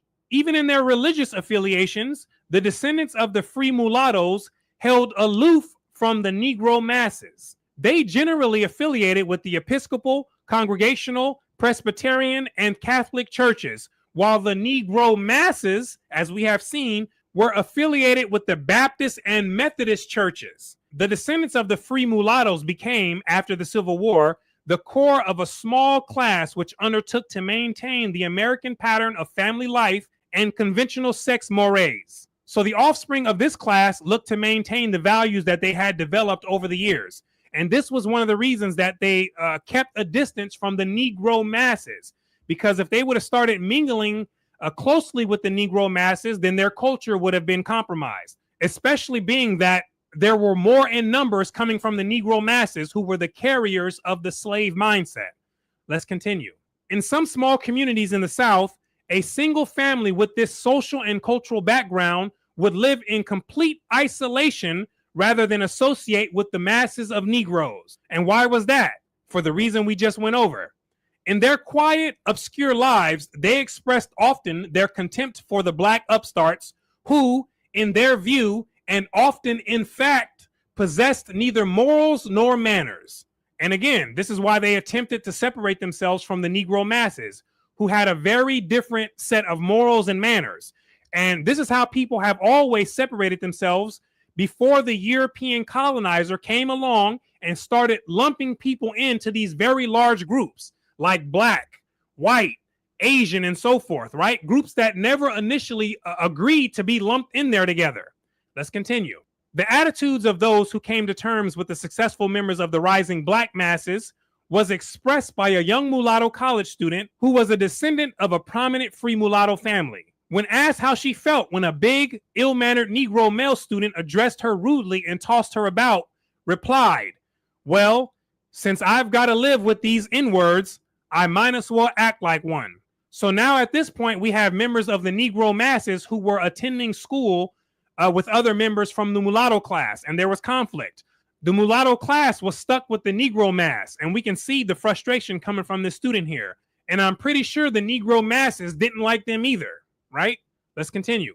On the whole, the tradition of the gentleman has ceased to have influence on either the manners or morals of the Negro community. The tradition they had stopped having influence on the Negro community, and later on we're going to find out exactly why, because it ties into the main topic of this video. In the Negro colleges, it is futile for teachers to exhort the students to behave like ladies and gentlemen. Futile means pointless. And why was it futile or pointless to get the Negro students to behave like ladies and gentlemen? Because at this point, the Negro masses had begun to take over, and the culture that they carried was nothing like the genteel culture that some of the mulatto class had. So from here, let's understand some of the background coming from the Negro masses and the culture that they had developed. The folk culture of the American Negro developed out of his experiences on American soil. Whatever element of African culture might have survived enslavement became merged with the Negro's experience in the new environment and lost their original meaning. The Negro was made in America, right? From the language, the food, the thinking, the dancing, the songs, right? And even the physical makeup being a mixture of different people. And Dr. Frazier says that anything that survived that would have come from Africa was merged into this new environment and it lost its original meaning, right? So a new culture and a new people were created from this completely different experience. Let's continue. From the beginning, the Negro had to learn the language of his masters, and there was no chance to preserve African languages except in some isolated areas, as for example, along the coast of South Carolina and Georgia and the neighboring islands. The character which the Negro family acquired under the system of slavery was due to the exigencies of servitude rather than surviving African patterns of behavior. Exigencies meaning what was needed in a situation. So the character of the Negro family, which included the woman heading the house, was needed under the system of American slavery, and it was not something that was of African origin. In a situation where no legal recognition of family existed, the dominant position of the woman in the Negro family was due to the concession that had to be made to the needs of the children as well as to attachment of mothers to their offspring. Even in the matter of religion, there are no evidences of African survivals as in the West Indies and in Brazil. Moreover, when the folk beliefs of the Negro are studied, it is difficult to disentangle the African elements from European folklore and practices and those folk beliefs which are a product of the American experience. The folk culture of the Negro was associated with the church, which has been the most important institution in the rural communities of the South. In fact, the community derived its name from the church, most often Baptist or Methodist, and the location of the membership of a particular church defined the limits of the communal life. It has been in the church that the Negro has found a meaning for existence, and it was the church that enlisted his deepest loyalties. The church set up and defined the norms and moral conduct and provided the necessary discipline to enforce its rules and behavior. It was the church that the Negro spirituals or religious folk songs were born. So the church was the most important aspect of the Negro's life.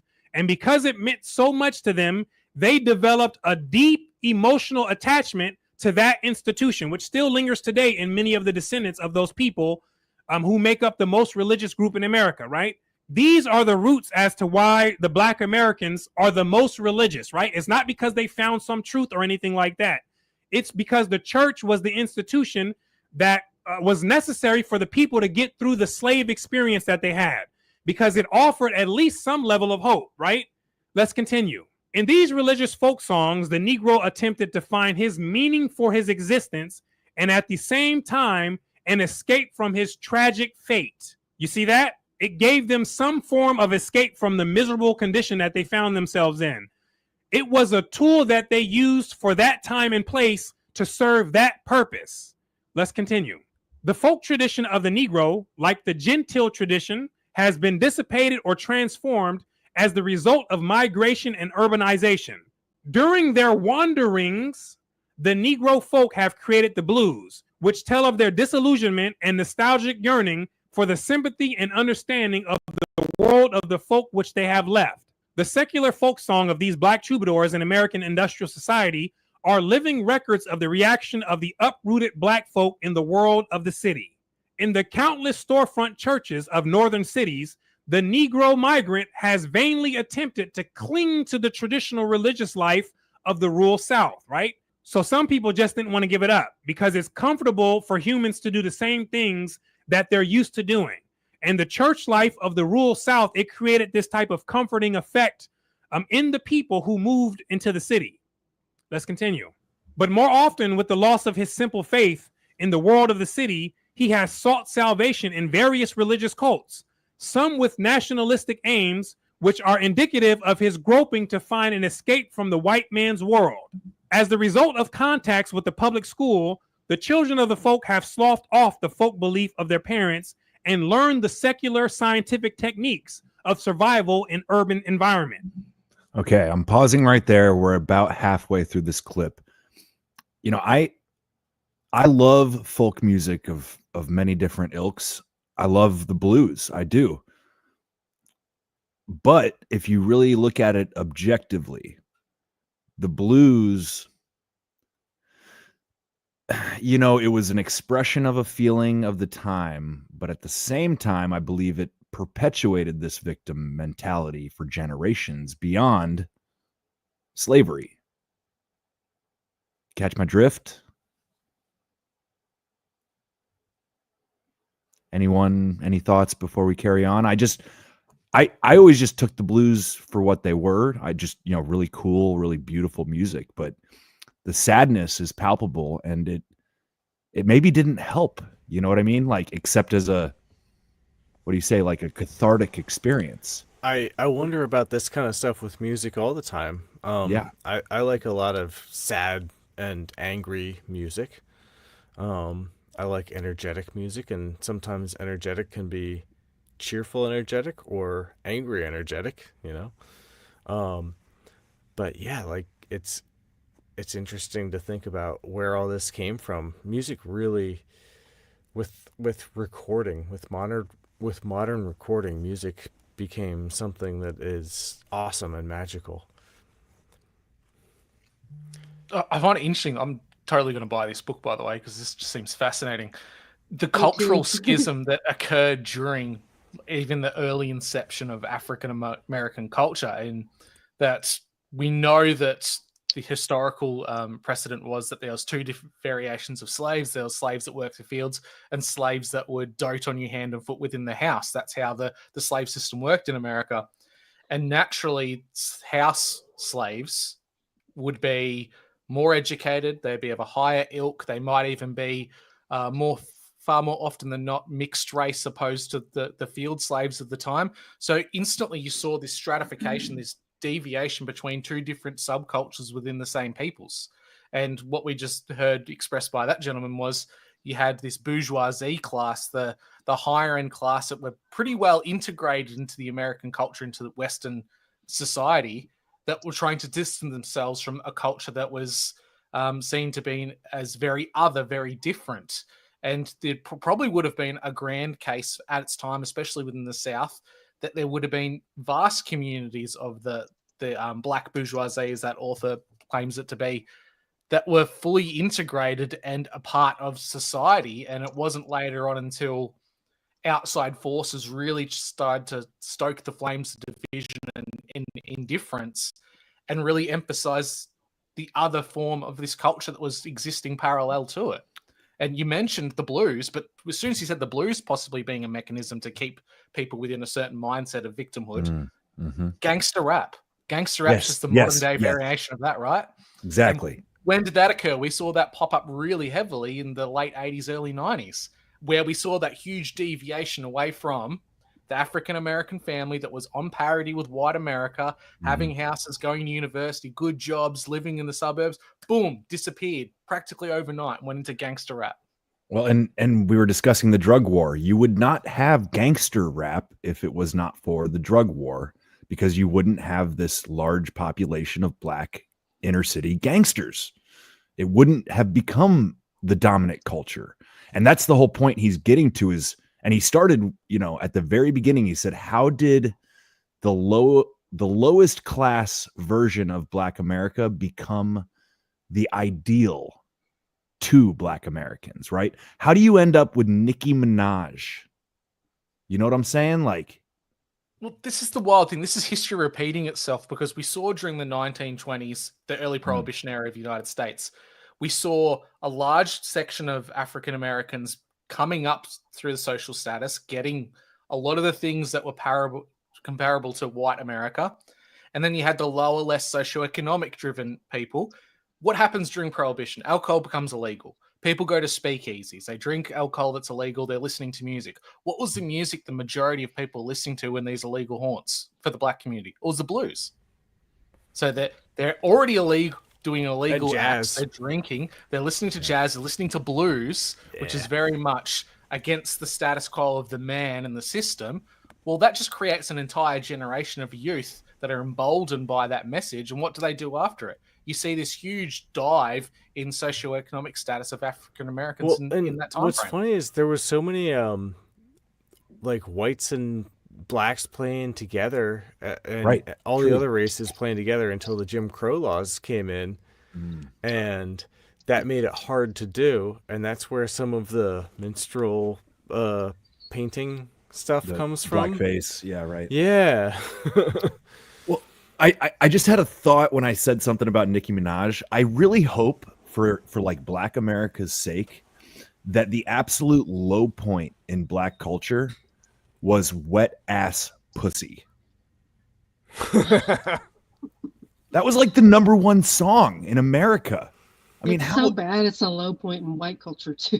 It was. It's a low point in American culture. It's a skid mark on the other hands of Humanity as a society. whole. Oh my God. We've all lost IQ points because of its existence. Oh God, yeah. Yeah, they say TV melts your brain. No, Nicki Minaj melts your fucking brain. Of course, that's probably the point. So yeah. Well, and what does Tay-Tay do? I don't know what Tay-Tay is. I maybe I'm just not informed on that one. I haven't figured it out yet either. Well, okay, so before I go back to that, because we're by no means done with that clip, but I want to share this. There was a song that had a heavy, heavy, heavy impact on American culture, black and white. And the irony was, it was written by a Jewish woman as a poem and made famous by a black woman named Billie Holiday. It's called Strange Fruit. That's a scene from Hulu's The United States versus Billie Holiday, with actress Andra Day up for an Oscar tomorrow night for her performance in the starring role. The film explores the federal government's targeting of African Americans in an earlier version on the war on drugs and taking aim at Holiday in particular. And not just for her drug addiction, but for her insistence on performing a radically controversial protest song about lynching. Strange Fruit was written not by an African American activist, but by a Jewish high school teacher from New York. And just a warning, the photo you'll see that inspired the song is disturbing. I may have misspoke. I thought it was written by a Jewish woman. I think it was written by a Jewish man, according to this, but I'm not totally sure. It might have been, they were a couple. I don't know. I was maybe slightly mistaken there, just to be clear. What was he like? He was one of the funniest people you'd ever want to meet, but he was also, we learned, one of the angriest people you'd ever want to meet. What was it that drove that anger? You know, we had slavery, we had Reconstruction, we had lynching, we have Jim Crow today. I mean, when are we ever going to be what we claim to be? Brothers Michael and Robert Mirapole are proud sons, even prouder of their father's legacy. The connection to Abel Mirapole and Strange Fruit is very powerful because here's the man who wrote the anti-lynching anthem. An anthem made famous by blues legend Billie Holiday. Blood on the leaves and blood at the road. But inspired by a horrific scene from Marion, Indiana in 1930. It was a very specific picture. That picture with the man pointing and the bodies hanging and the woman next to him kind of with a little smile on her face. Black bodies swinging in the southern breeze. You know, this was a cultural carnival, and Abel Mirapole was horrified by that. All right, I'm pausing again real quick. I assumed Abel was a woman just based on the name, but that's because Abel's not a very common name anymore. I suppose maybe it was more of a male name. But I want to point out, you know, they said this took place in Marion, Indiana. Okay. I watched a TED Talk, and if TED was not so goddamn strict about copyright, I would have brought that TED Talk here, because I watched this TED Talk. It took place in Bloomington, Indiana, and it was a big, boisterous black woman giving this TED Talk, and it was all about this story of Strange Fruit. And she, I hate to say, she kind of embodied some of the, you know, the victim mentality that we're discussing. She didn't just kind of embody it. She fully embodied it. And she wanted to paint Indiana as the center of racism, you know, the home of the Ku Klux Klan. Now, there is truth there, but I want to point out the fact that Indiana was also the main thoroughfare for the Underground Railroad, from Kentucky through Indiana up to Michigan and to Canada beyond. Hoosiers, in particular the Quakers in Indiana, were the driving force for freeing runaways.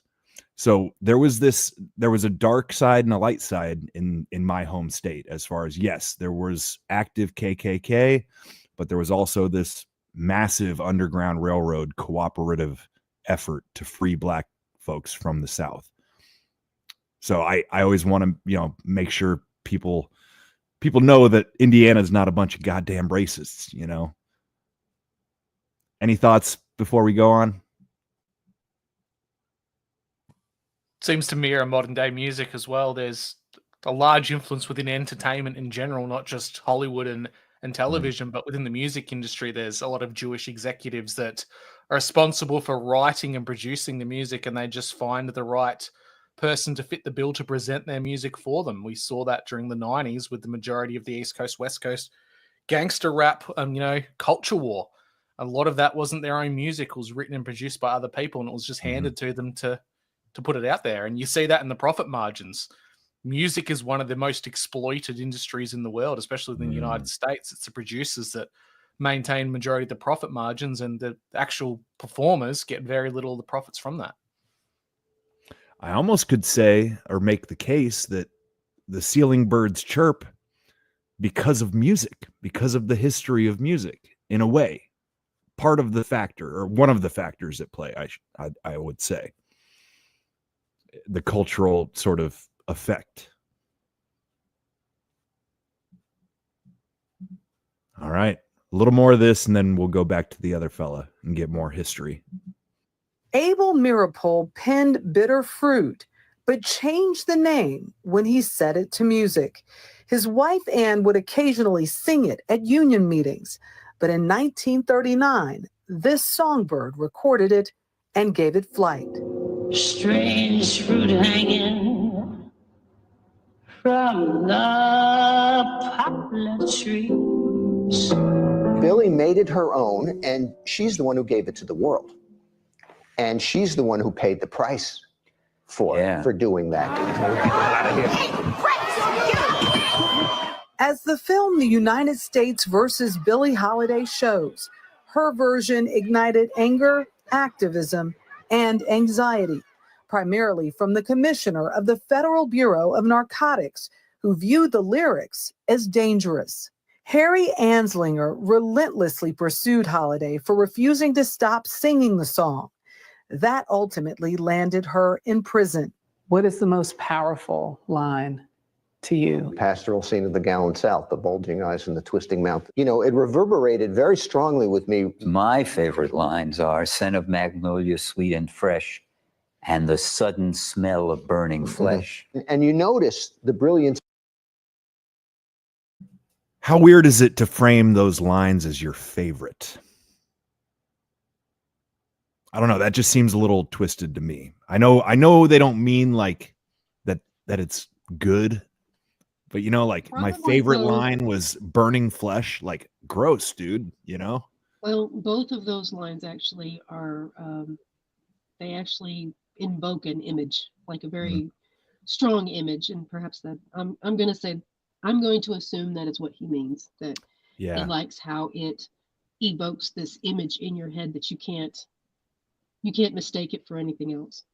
But to like that, kind of his phrasing was a little off, I think. Well, it's kind of like how I like the blues, even though like maybe the message is not a good message, I don't know. Like I have mixed feelings on this. I think that the music is a beautiful expression of sadness and longing and hope for a better world. But again, like the perpetuation of victimhood is a result. And it's maybe not the intended result, but it is a result. I think that probably gave us enough of what I wanted about that Strange Fruit song. Probably one of the most impactful songs ever written and ever performed in American culture. And most people don't even know it exists, like that's forgotten, but that was like a moment. That was a cultural turning point. As maybe it should have been, right? Like it spurred the anti-lynching laws that were desperately needed. Yeah, I don't know if I had heard it before, but I certainly had no idea that it had that kind of content, Well, and they killed Billie Holiday. It's easy to listen to music and it just goes by without, Wait, what? They killed Billie Holiday. They killed her. Yeah. Yeah. The feds killed her. Seems to happen to a lot of musicians, doesn't it? A lot of them. Drew, we are at the 2 minute and 5. Sorry. I was going to say we're at the 2 hour and 5 minute mark. I know you said you only had about 2 hours. Any chance we can talk you into sticking around, or do you have to run? Yeah, I can stick out for a little bit longer. That's all right. You're enjoying yourself. I can see it. I am. It's just far too interesting of a topic. Oh, it's fascinating, right? And you know what? A thought I had, you were talking about the schisms, right? The cultural schisms. I was going very, very deep into the history of the Troubles in Ireland, right? And I've been going deep into the history of the Christian church going all the way back, right? And all the schisms of the church, right? It was at one point, it was one church. And then it split, Orthodox and Catholic. And then Catholic split to Protestant. And Protestant split into a myriad of different factions. And believe it or not, today I went and participated, observed, whatever you want to call it, my first ever Orthodox liturgy, a liturgical service of the Orthodox variety. I went to a Romanian Orthodox church this morning. I've been wanting to for a long time, but I finally just said, come on, get your ass out of bed, quit sleeping in for no reason on a Sunday, go to church. You know, what's it going to hurt? And it was beautiful. The singing, you know, it was the entire service darn near is in song. And it's been that way for a very, very fucking long time, you know? And I loved the tradition. I could taste it, you know? It's like as close to the original form of Christianity as we have today. And you start thinking about it, you know, 2,000 years sounds like a long time, but that's only, I don't know, let's say people live 50 years on average. That's only 40 people. It's not that long ago, y'all. And tradition has a way of, if it's held on to, if it's preserved, if it's cared for and nurtured, it can be perpetuated, which is why, you know, Eastern Orthodox is so radically different from any other form of Christianity. And it makes me sympathize with these Black Americans who have been separated from any form of tradition. And they generally kind of got swept into this Protestantism. And I was raised a Protestant, and I just don't have any flavor for it anymore. It feels so fake. It feels so forced. It feels cringe. Like I've been Methodist, I've been Episcopal, and it just doesn't work for me, you know? But I really enjoyed going to that Orthodox church, y'all. I really did. So you said how it's all been, how that was all music. I just yesterday found this rabbit hole of bells. Have you guys? And how they destroyed them all? They destroyed the bells. The Liberty Bell has a crack in it. I saw a whole bell not that long ago, and it was pretty big. I'm pretty sure it was a cast bell that was undamaged, but I'm not going to say where it was because don't ruin it, man. Yeah, right. Don't tell anybody. Yeah, that is an interesting that's an interesting rabbit hole. I never looked into it much, but apparently that was a thing where like they smashed a bunch of bells at one point in history, right? Right. Yeah. Yeah, they supposedly melted them down for armaments for World War I and II. Sure. So what I saw on Twitter yesterday was that there's resonance between 432 and 440. In other words, if you have two bells and each of them there's one that's 432 and one that's 440, which are the two A's that we changed at some point. And the point that we changed them is around the time that we ruined the bells. So allegedly, according to some Twitter whatever posts, images, non-confirmed for sure, that's like where energy comes from, right? Of course. Sounds good. Well, resonance was what I experienced today at the Orthodox Church. It was really cool because it was like multi-part harmonies, and there's like sort of a little bit of call and response, and there are female parts and male parts. Yeah. So And in reality, I know I was kind of making fun of it just now, but like there are healing frequencies, right? and I think I that's felt what good. they really got rid of. I felt good in that church with all that harmony and all that resonance. Yeah. And Mhm. those churches, like the architecture, it's the same. It's like the same thing, honestly. And the thought occurred to me as well. The music and acoustics and stuff. It's all kind of the same patterns, really. It's the same sacred frequencies.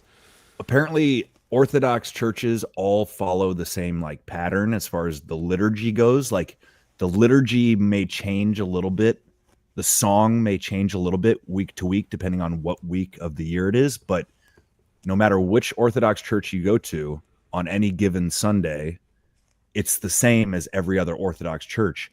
And so you have to imagine there's little pockets of resonance all What do you mean singing, it's the same? Like there's a singing the different same. man giving the sermon. Does he write a sermon? Does he There was about a 5-minute Do they all little, deliver the same sermon all the time? Like that doesn't make sense either. It was a 2-hour service with a 5-minute sermon.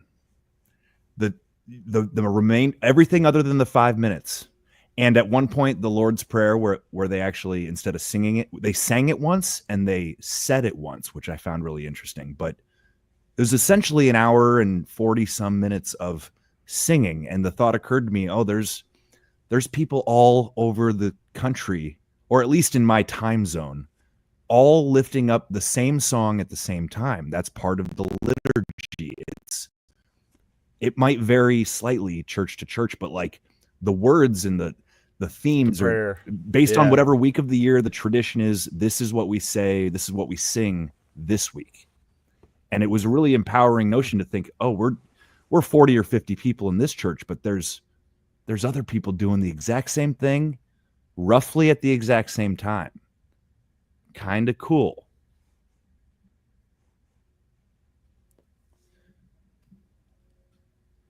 It's funny that there's like you've made this connection with a culture or a practice that's been going on for some 2,000 odd years now.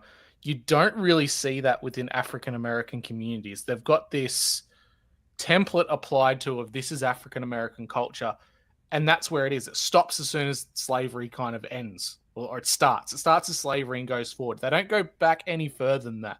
And anecdotally, what I see as a foreigner looking at American culture within the African American community is there's a disassociation from African culture versus culture of African Americans. And randomly you hear on Twitter spaces, people talking, you'll see comment threads, you'll see posts. There's a dislike or almost like a rivalry between being a Black American versus an African or a Black person of another nation. There's this disassociation, separation between the two because there's a need to connect and find roots in a history that necessarily doesn't really exist. They're not willing to go back further than what the history of a victimhood mentality allows. I don't know if it's that they're not willing. I don't think they're able. As a whole, like African culture is not very well like documented or written or preserved, right? I mean, maybe that's not totally fair to say, but like, how does an African American reconnect to tradition that he's been separated from for generations? I mean, that's very which is a fair point, and this is where I'm getting to. The broader American community, say that the white community, whether you're Anglo, Celtic, Germanic, Norse, what have you, Slavic, those people, regardless of it being an American and American first, they'll go, yeah, I'm Irish in my ancestry. We came to and arrived in Boston, and they'll carry on into the American experience elements of their culture, and they'll harken back to it.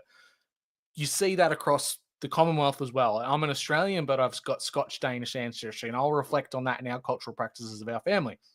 But there's this big separation within African American culture. It's like the roots have been severed and the flowers have been put in a pot, and the pot is, this is America, this is where you sit. Your roots don't go back any further. You're a slave. You have a victimhood status from the beginning. That's the only part of your history you can have. And like you said, whether it's a case of not being able to go through well-documented history of, say, Ghana or Senegal or places in which their ancestors came from, there might be this inability to do so because that wall that's being put up as the victim is a big thing to overcome.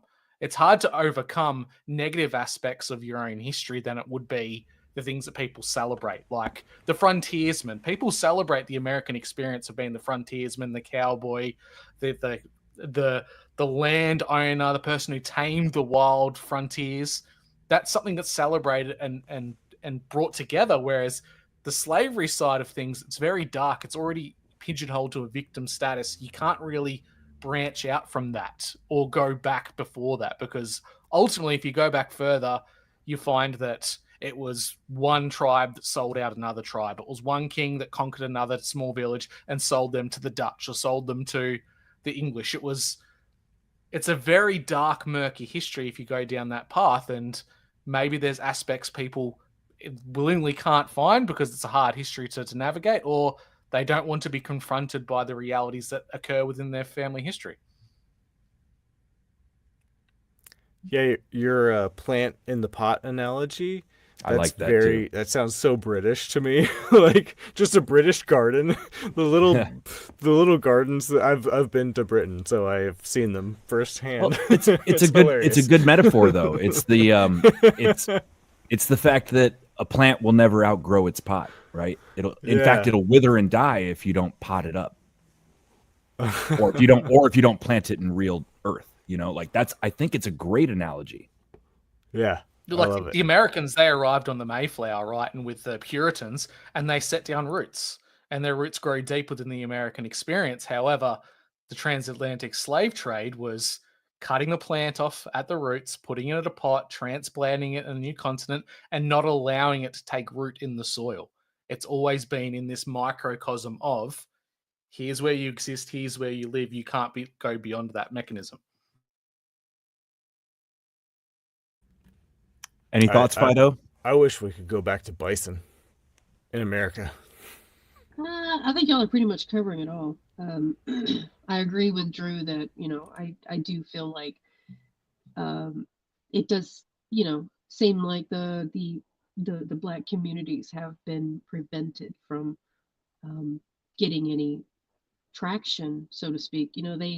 They had to create their own culture. They weren't allowed to remember their traditions from when they were in Africa, even if they were sold out by, fellow Africans. Their masters, their new masters forbade them from practicing anything from their old lives. So all of that stuff eventually got lost, and the stuff that did get remembered, it's like they said, like the guy said in his book, it lost all meaning. They didn't remember it.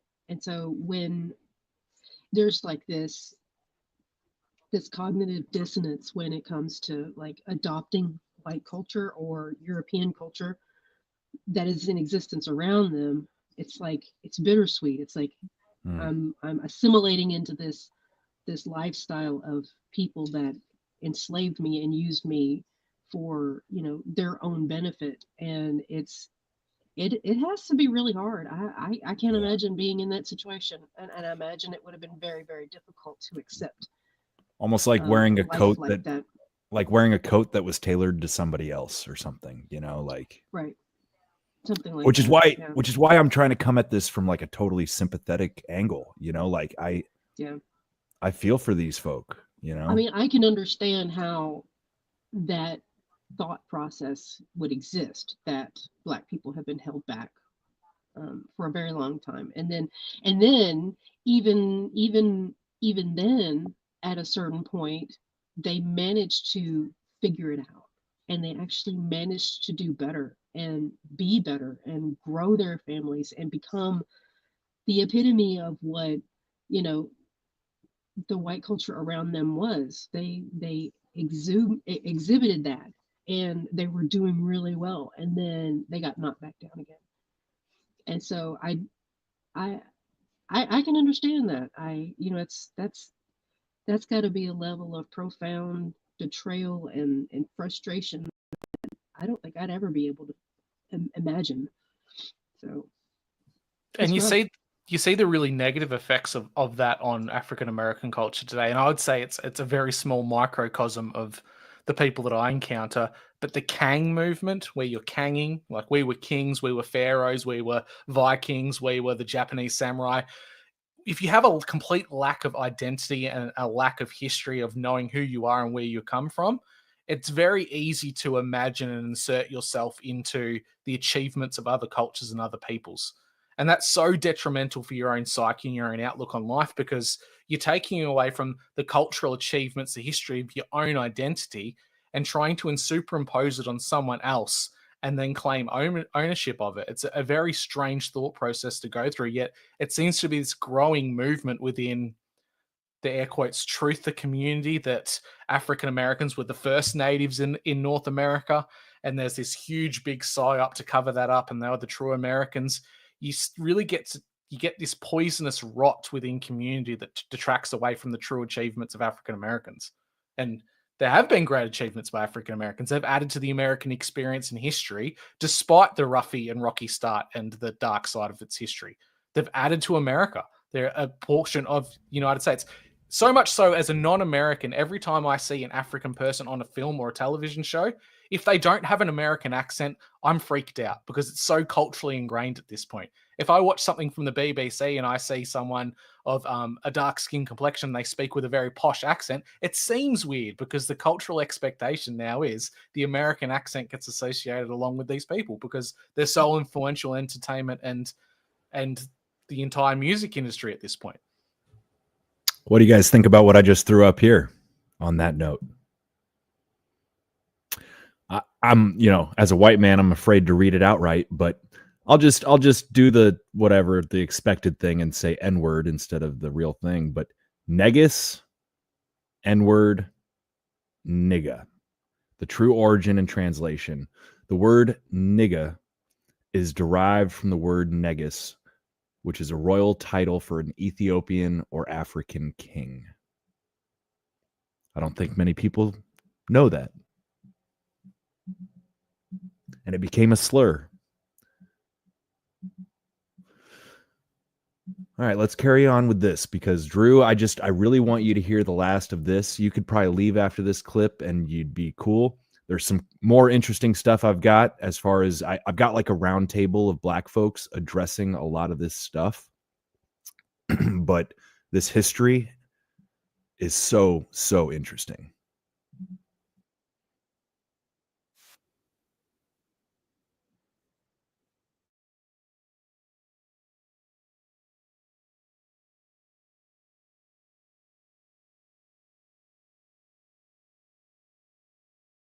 Oh, I don't think it's playing on our end.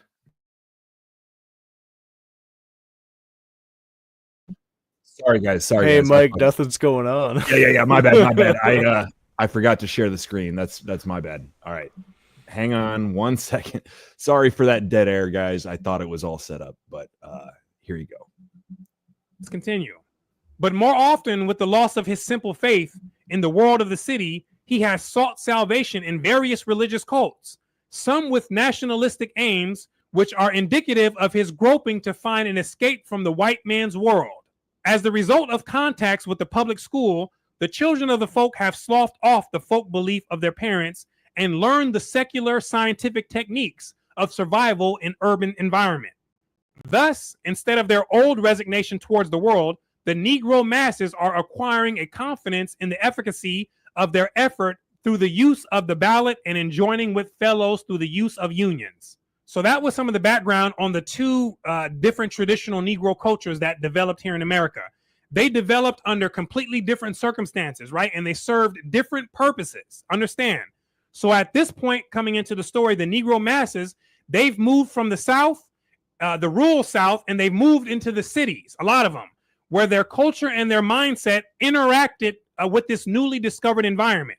And so they begin going to college, getting educated, making more money, and climbing up the economic ladder. And with this new dynamic, this is where things get interesting, right? And so let's go in here to page 125, where it says this. As the black bourgeoisie has grown in size and influence, Durham has ceased to enjoy the distinction of being its capital. Durham, North Carolina was known as the first capital of the black bourgeoisie. The Negro communities in Chicago and Detroit have both claimed to become the center of the black bourgeoisie. In either case, the shift of the capital of the black bourgeoisie from a small southern city to a northern metropolis is indicative of the change in the character and outlook of this class. Although the younger generation of Negro businessmen in Durham had acquired more thoroughly than the pioneers the psychology of modern business, they were still influenced by the older traditions that had grown up in the Negro community. And the older traditions are referring to the morals and the values that were inherited from that aristocracy class, right? The one with the free mulattoes. This was the class of Negroes that developed their culture under the circumstance of being free, right? They were the first class of Negroes that we discussed. Let's continue. They still conformed to the tradition of the gentleman, which lingered and shaped their morals and manners. They still felt some identification with the Negro masses, despite the fact that their interest might be opposed to those of the masses. This was due partly to the fact that they, as well as the Negro masses, lived under a system of rigid racial segregation.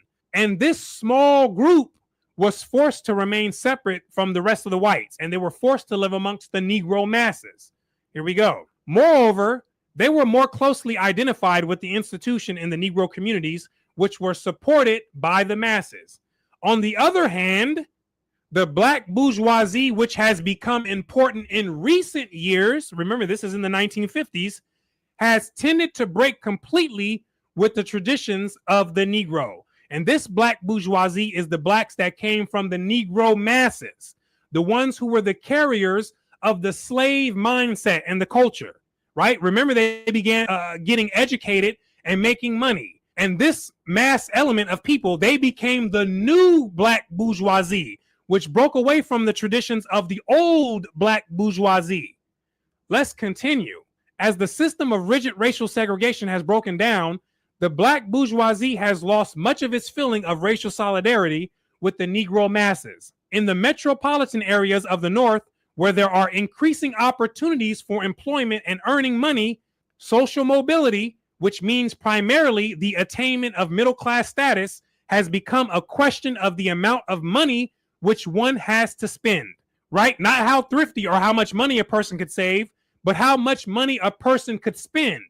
This was the mindset of this new black bourgeoisie, right? The ones who came with that slave mindset. Let's continue. When a French sociologist on a study tour in the United States saw the emergence of the black bourgeoisie in northern cities, he observed that they were really colored Babbitts. And Babbitts means a materialistic professional or a materialistic business person, a person who spends without thinking, right? That's how the French sociologist described this new black bourgeoisie. Let's keep going. The break with traditional values is seen in the changes in the canons of respectability. Among the older upper class families in the Negro community who really stood for a middle class way of life, the canons of respectability required a stable family and conventional sex behavior. So to gain respect amongst the old Negro class that had money, the ones who stemmed from the free Negro tradition, a person was required to have a stable family and practice conventional sex behaviors, meaning with a spouse, right? Here we go. On the other hand, among the new black bourgeoisie, these values are regarded as old-fashioned virtues, and there is much confusion in thinking and behaving with reference to these values. Who is the new black bourgeoisie again? They are the descendants of those with the slave mentality, the ones that came from the shackles and the chains and developed a culture coming out of the pit, right? The people who developed a way of life from the slave environment, right? They didn't believe in those traditional morals and values that the old Negro bourgeoisie had, right? They labeled those as old-fashioned, right? So if that was old-fashioned, then what was considered the new trend with this new black bourgeoisie? Let's see. Divorces and scandals in family and sex behavior did not affect one's social status.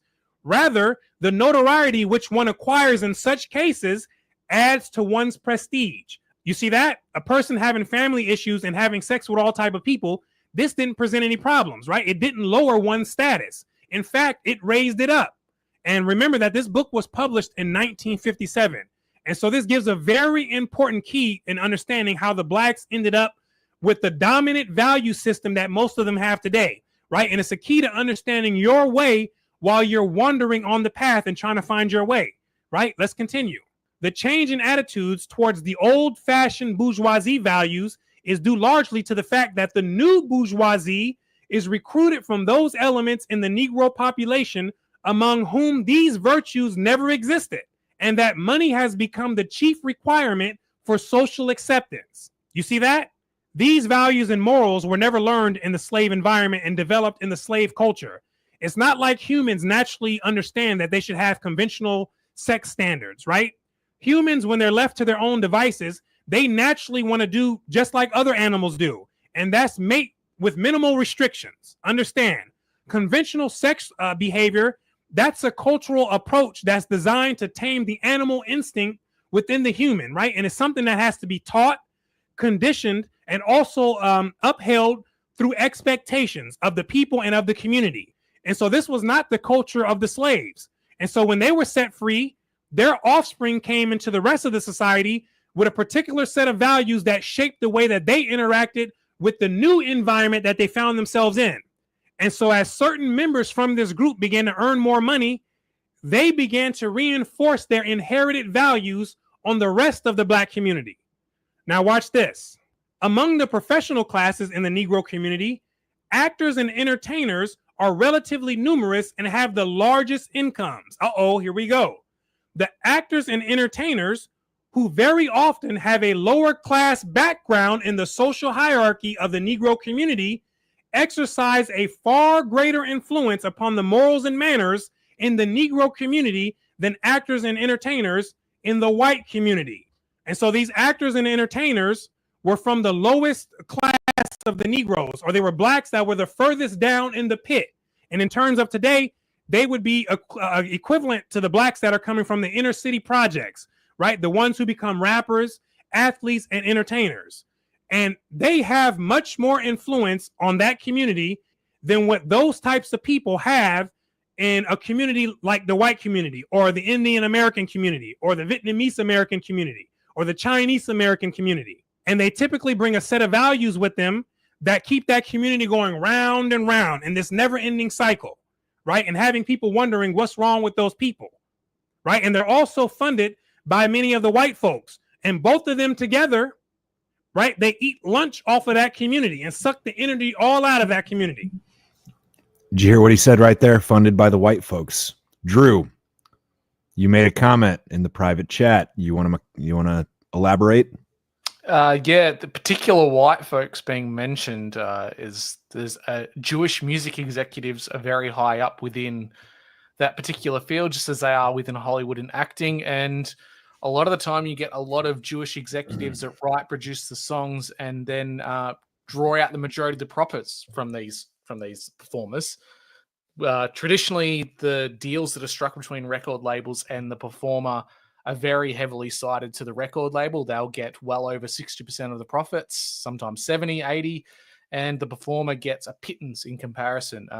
One such big producer, Jerry Haller, he was the producer for NWA, has been spoken about multiple times by the performers in that group that he exploited them and used them for financial gain. So it's something that seems to occur across many different demographics, but it seems to be disproportionate within African-American communities and music, that one particular demographic of the so-called white community is exploiting them for financial gain. I will say at this point, doing this forum has been a real challenge for me at times, because I have had to grapple with very scary thoughts or ideas. I didn't want to admit that there's anything to the whole JOO thing, right? And I shared in our Telegram chat an older forum where a fella named Buck Johnson came on, and we discussed Christianity, or he's actually the guy that kind of led me towards Orthodox. And this idea of the synagogue of Satan, right? And the is Judaism inherently anti-Christian or anti-Christ, you might say?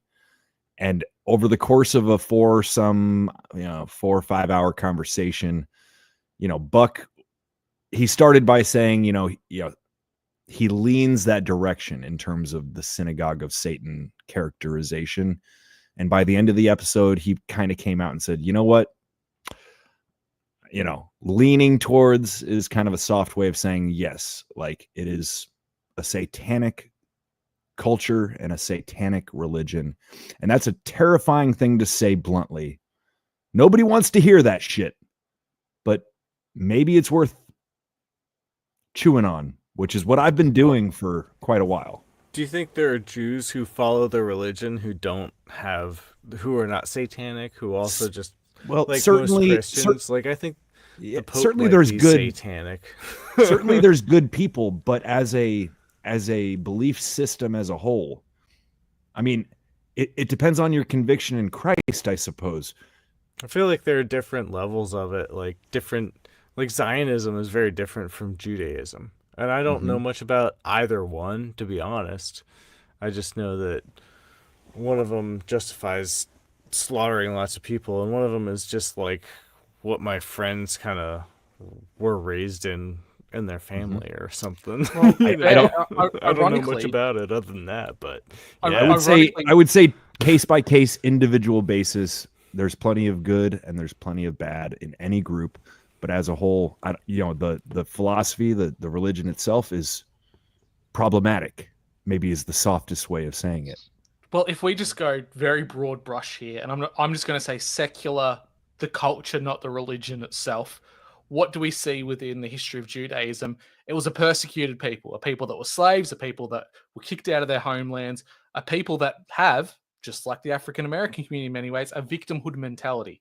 Now, if you're very influential within a host country like America, Great Britain, Germany, what have you, and you're a very small segment of the population, you have a victimhood mentality approach, you have to find allies, you have to find people that you lump into the victimhood mentality themselves. And by that very factor of seeing the influence of producers of that particular persuasion influencing African-American music to the point where it's very pigeonholing the people into that mindset, whether that's through the blues or gangster rap, it's almost creating allies, people to join them in that cause. And you see that from the ADL in their focus statement. They don't just stand up for Jewish people, they stand up for all minorities, any persecuted minorities, they like to put it. So it's not just an approach of say the synagogue of Satan or evil. If we take all that out of it, it's an approach in which they themselves are stuck in a victimhood mentality, and they're trying to bring everyone into that fold with them against certain demographics that they deem to be the controlling groups in society. So again, is it intentional or is it just sort of circumstantial, the way things work out? You know what I mean?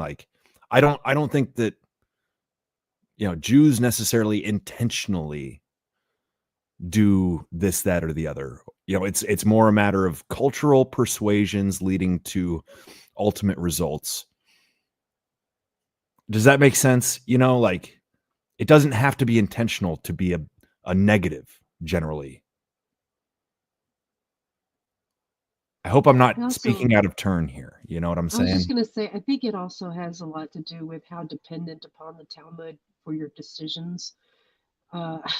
If you're relying solely on the Talmud to make the decisions that, for your life, your business, your policies, whatever, what have you, I think that would be a pretty good indicator of how, because the Talmud is very much anti everybody.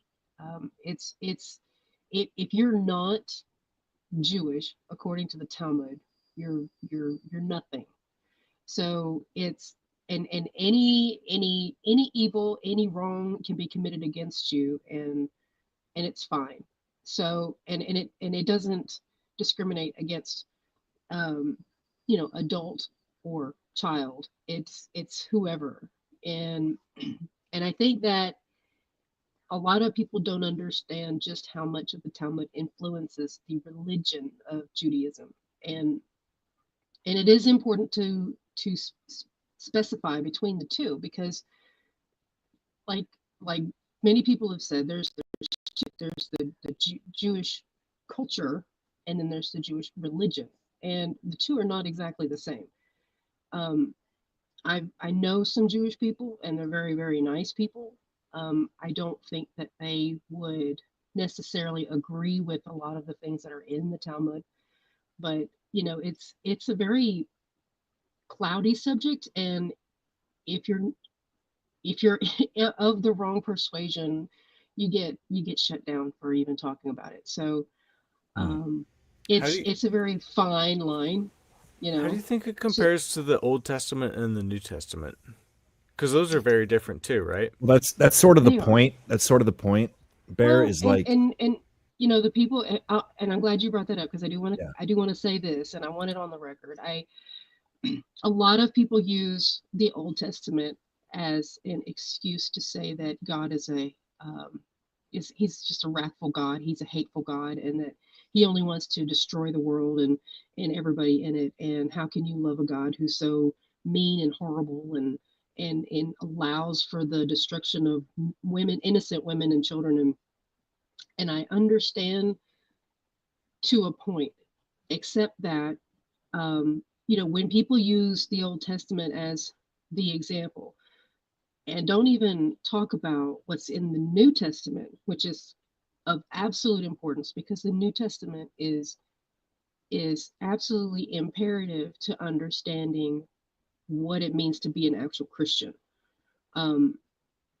Read the Old Testament to understand why things were the way they were, and then you read the New Testament to find out why all of that had to be changed. And like they'll use the rules of like the Mosaic law, like the mixing of fabrics and the eating of shellfish and stoning your daughter if they do whatever. And that's, yes, that was the law back then, but it had to be that way for a reason. And if you read the Bible, you understand. If you read the Old Testament and with an open mind, you understand why it had to be that way. By the same token, if you read the New Testament, you understand that the New Testament is the story of the new covenant, which is what happened when Jesus died on the cross. And the veil in the temple was torn. Yeah. And the veil in the temple was torn. And Jesus himself said that the law of the prophets is summed up: love your neighbor as yourself, do unto others as you'd have them do unto you, love the Lord your God with all your heart, mind, and soul. That's really what it means to be a Christian. And it doesn't matter what you eat. Jesus himself said it doesn't matter what you put in your mouth. It's not what goes in your mouth that makes you unclean, it's what comes out of your mouth. So the way you treat and speak to people is what defiles you. If you treat people like trash, you talk down to them, and you treat them like garbage, that's what defiles you as a person, as a Christian. And so, I'm okay with people bringing up the Old Testament, but I'm like, but you gotta, it's the whole book. You can't just, they accuse Christians of cherry picking scriptures to fit their narrative, but they're doing the exact same thing by saying, oh, well, the Old Testament says. You have to take the whole book into consideration. It's the whole thing. It's not just the Old Testament. So I think what we've been talking about all night is sort of problematic belief systems, right? We talk about the victimhood mentality and this and that. Drew, you tend to be better at reading things out loud, I think, than I am. Would you mind going through these 5 covenants of the Bible? Sure. The 5 covenants. The Bible describes several key covenants that God makes with humans, with 5 foundational covenants being particularly significant. The Noahic covenant. Established after the flood in Genesis 9, the covenant promises the preservation of humanity and provides the restraint of human evil and violence. God reaffirms his image in humanity and the work of dominion. Abrahamic covenant, found in Genesis 12 and 15, is the covenant is central to the biblical narrative. God promises Abraham a land, descendants, and blessings, with the promise of extending to all peoples of the earth. Mosaic covenant.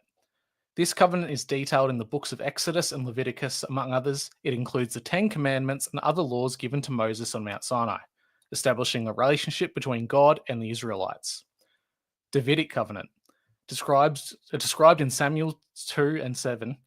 Covenant promises an eternal dynasty for David's descendants, symbolizing God's enduring relationship with his chosen people. And the new covenant, the covenant is established through Jesus Christ, as mentioned as the Gospel of Epistles. Unlike the Mosaic covenant, the new covenant is intended for all mankind, regardless of race, as Jesus sends his apostles to preach the Gospels to the entire world.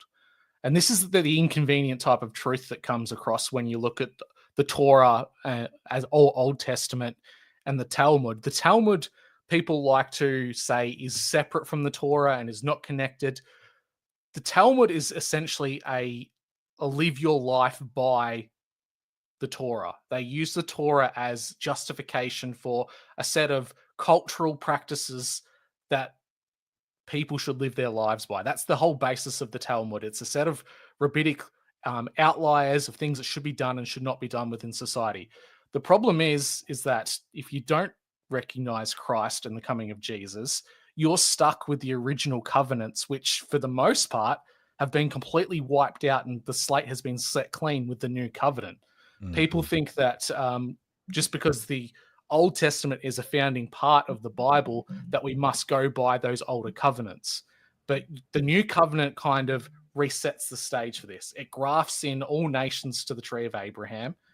It gives one group a double blessing, puts them back on the tree, but it's for all of mankind. It's not racially or ethnically situated to one specific people. And that's regardless of race. Yeah. That's the crux of the problem when it comes to Talmudic Torah, is that it is essentially, it's ethnocide via the ability to be God's people. And it's almost as if it's a racial supremacy portion of it. And, you know, even if you're a secular Jew, if you're raised multi-generations, those cultural practices from faith and religion seep their way into cultural practices that you may not even be aware of. And, you know, in a lot of ways, anecdotally, you could say that it's the nepotistic practices of that particular tribe of people where they look after their own first. Highly in-group preferenced. Yes. Which by itself is not a bad thing to have in-group preference, but it's when you are willing to sort of take advantage of other groups because they are not your group. In-group preferences to the detriment of other people is an issue. Yeah.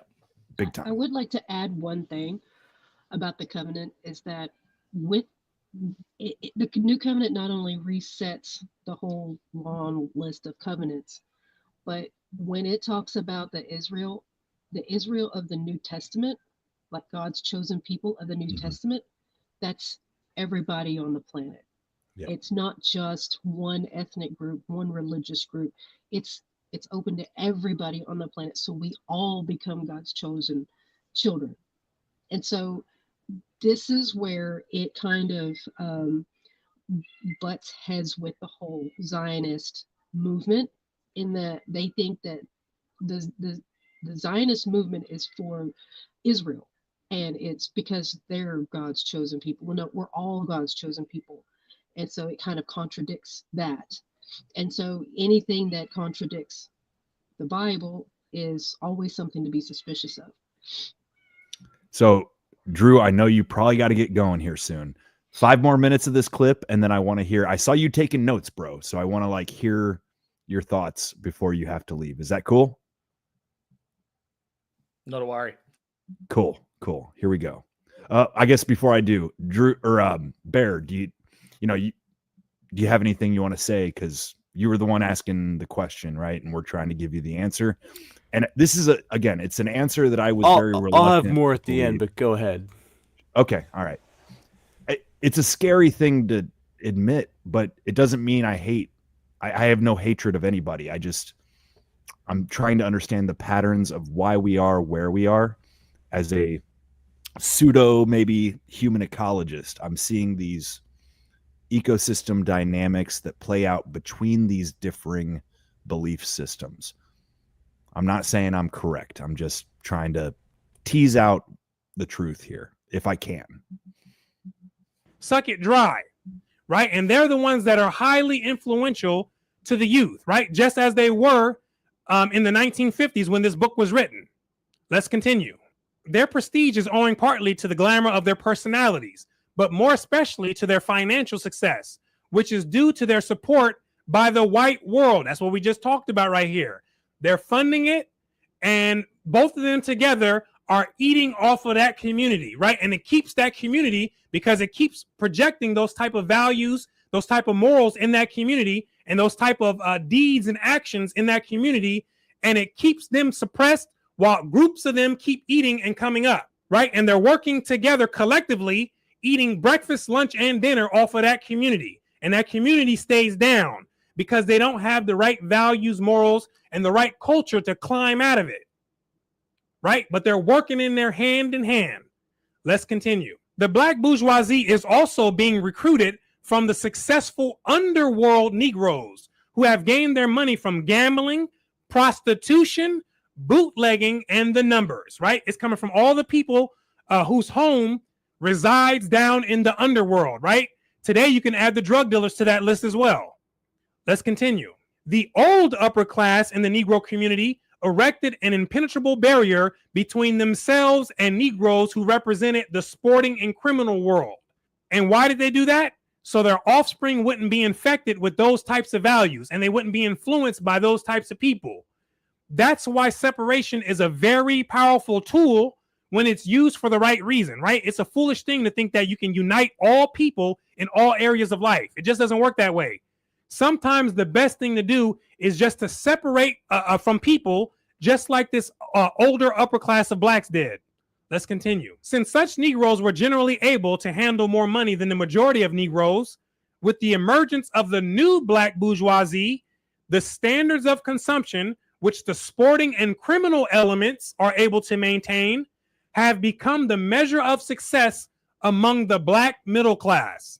The standards which they set are emulated by Negroes in the professional classes, doctors, dentists, and lawyers, and even teachers, as far as they are able to do so.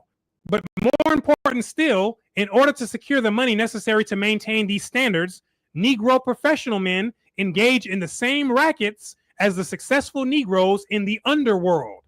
Consequently, among the black bourgeoisie, an expensive automobile, a palatial residence, and a yacht bring more recognition to a doctor than some achievements in medicine. And is that still true today in that community? And will it still be true in the next 70 years? Think about it. At the summer resort where the black bourgeoisie gather to display their wealth, the descendants of the old respectable families must defer to the underworld elements who, through their money, have risen to the top of Negro society. That's who has risen to the top of the black community.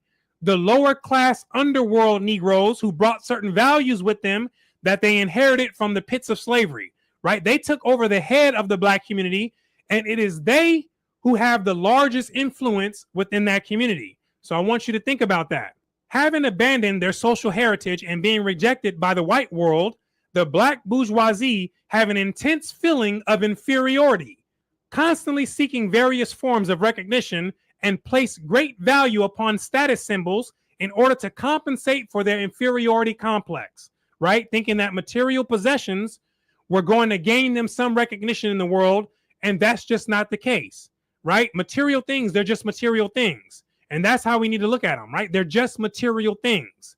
And although material things do enhance our comfort in the physical world, obtaining them should never be placed in priority above the intangible possessions that come from within, right? Things like understanding, respect, peace, originality, integrity, sincerity, and empathy, right? And so I want you to think about this. And I want you to think about this entire lesson as you continue on your journey moving into the free world. And so I want to thank you for watching all the way into the end. My name is Brooklyn St. Michael, and I'll see you in the free world. Pretty powerful shit, right? This is not what I'm realizing watching this. These patterns were at play before the welfare state. The welfare state maybe accelerated or amplified what was already going on. Drew, You've got notes. I do. This idea of identity, but it's not just the idea of identity and pigeonholing yourself into the victimhood mentality. It's pointing fingers at the people you deem responsible for that. And there's some things we need to look at first. According to Pew Research, 6 out of 10, roughly 57% of African Americans are descended from slaves. So not even the entirety of all Africans or African Americans are descended from the slave trade. On top of that, 80% of all Americans arrived after 1880. That's well after 1865. So there's a large portion within that 13.7% of Americans that are deemed to be African American that have no links to the slave trade whatsoever. More so, the majority of people that the victimhood class would point at saying they're the perpetrators have no links to the slave trade whatsoever. But because of the color of their skin, they're being lumped into these groups of you're black, you're oppressed, you're from the transatlantic slave trade, when it couldn't be further from the case. More so, it's pointing to people who aren't black as you're the oppressors, you owe us reparations. It's the pointing finger game that occurs in this struggle for identity. And the struggle of identity has occurred since the inception of people being put on boats and sent to the New World. They were removed from their own individual tribes, their own nations. They were put together. They were told not to speak their language, not have their cultural customs. They were interbred, intermingled, even with Native American peoples. They're so far removed from their own cultural identity that there's a hunger to belong, a hunger to be a part of something, a hunger to know themselves. And when there's that hunger there's going to be people to exploit it. And you have the organic growth versus the inorganic growth. The organic growth was what the gentleman referred to as the old black bourgeoisie, the people that developed out of the free slave movement, incorporated themselves into Western white culture, became educated, became wealthy, didn't spend their things frivolously. They saved their wealth. They added to it over time versus the new bourgeoisie black culture, which was everything has to be tangible physical items to demonstrate your wealth. And that is a delineation between organic growth of a culture trying to find itself versus a culture that's been sold a lie. And that culture was allowed to explode and grow and set root in America as being the dominant one black culture when it couldn't be further from the truth. It's been co-opted and influenced the entire way since its inception to a point where it's negative to the cultural fabric of all of America now. You've got this wholly negative emphasis and focus on an entire group which refuses or isn't willing to look at the historical context of its people, the growth in the way you're moving forward. It's always in that I'm the victim, where can I go to the state to get what I need?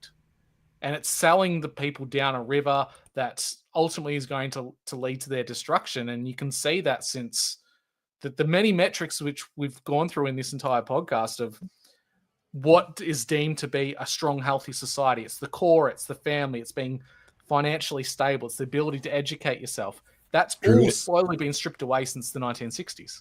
It looks like Bear's got a question to ask. Oh, just what you're talking about is exactly what American culture, at least media-wise, has become. Like, it's encouraging all that to all of us, you know?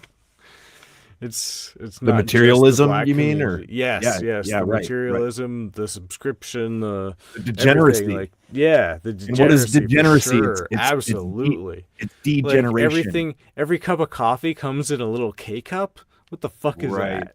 Right. It's so degenerate. How do you build multi-generational wealth if you're constantly buying the new thing? The new television, the new chair, the new couch, the new lazy boy, the new car. You can't build and maintain wealth and actually grow socially, economically, and culturally as a group if you're constantly pissing it down the drain on the new flashy gadget. Yeah. It pervades, for sure. Which is sad, you know? And that's not unique to African-American culture. It happens across every culture and every ethnic group in America and the world. It certainly happened to the Native Americans. You know, here's some fire water, you know, see what that does to you. Yeah. Yeah, that's like the CIA giving musicians acid in the 60s. True. And like giving Native Americans firearms so they can just kill each other and, save us the trouble kind of thing, Seriously. Did you have any more notes there, Drew? It's probably more so questions, and I don't know whether it's questions I can't answer, but it's questions that I'd really love if there are any African American listeners to the show. If you could give me an idea of what is African American cultural identity, who are you, and where do you belong? Because I think that's those answers to those questions are ultimately what is driving the cultural and cohesive issues within the American culture as we speak. There seems to be a lack of identity, a lack of understanding, a lack of knowing who you are. So all of those issues flow on from that. Well, I'm fairly certain he's not a listener, but I'm pretty sure that Malcolm X had a thing or two to say. But Drew, I want to give you an out if you've got to go. This is a 5-minute clip. Yeah, I've got to bounce. Sorry, guys. Thanks for no sweat, bro. Having me No again. sweat. It was a great conversation. I'll have to jump in and listen to this last part of the show for sure. Well, I hate to say it might go for, if anybody else needs to leave at any point, don't feel bad. I'm going to play this clip, and then I've basically got a roundtable discussion with a bunch of Black folks discussing the issues that they're dealing with as a community. And that'll be probably 25 more minutes of clip. And that's about all I got. So, Drew, I appreciate you coming on, man. You always have great commentary. I'm really happy to hear that you guys are expecting. I wish you all the best. It's so good to hear. Thanks, mate. I appreciate the kind words, and I'll catch you all next time. See yous. All right, buddy. Peace out. Bear, Fido, you guys good for a bit? Go on. All right, buddy. I appreciate I'll be it. around for just a little bit longer. Okay.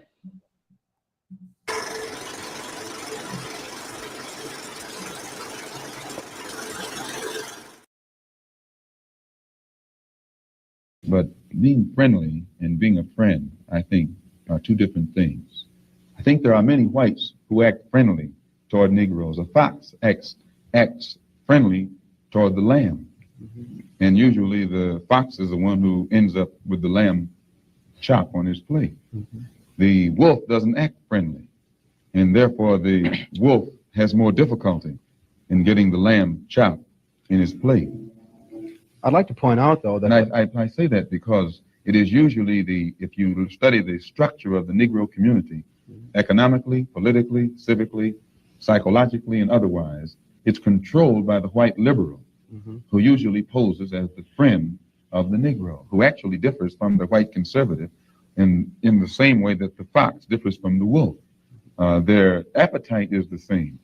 Their motives are the same. It's only their mannerisms and methods that differ.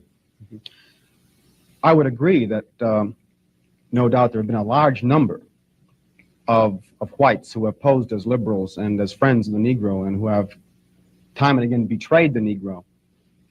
On the other hand, I think one could point to a large number of whites who have struggled for civil rights, for equality, and have got little or nothing out of it, other than quite a few bruises. Give me an example. Well, the large number of white students who have gone into the South, for example, working for SNCC and other organizations. Not working for SNCC or other organizations, but working for the white political machines who benefit by the voting efforts of Negroes. Okay, I'll be more specific. I would cite Herbert Hill, for example, as a kind of person who has championed Negro job rights, for example, in New York City and elsewhere. He has fought the political machine. First time I met Herbert Hill personally was when they were picketing to stop the working on the Harlem Hospital in Harlem. Negroes for 10 years had to fight the city to get an annex built on the Harlem Hospital. Because in Harlem, we need a hospital more so than anything else. Our people are sick. Plus, we do a lot of cutting and shooting of each other, though we profess to be nonviolent. And Herbert Hill brought his forces out and stopped the working on that site.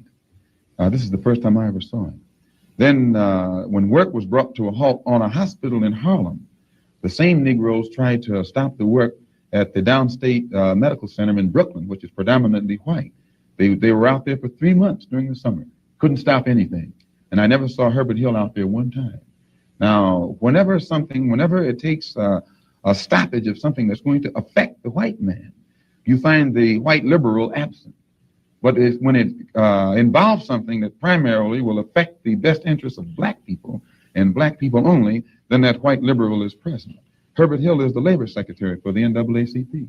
And if he was interested in black people, he would prepare a black man with the type of knowledge and understanding of the labor troubles involving black people that would enable a black man to sit in the same position as Secretary of Labor or Labor Secretary in the NAACP. I'm suspicious of whites who join Negroes and always have to be in the lead, who always have to be the head, who always have to be at the top in Negro organizations.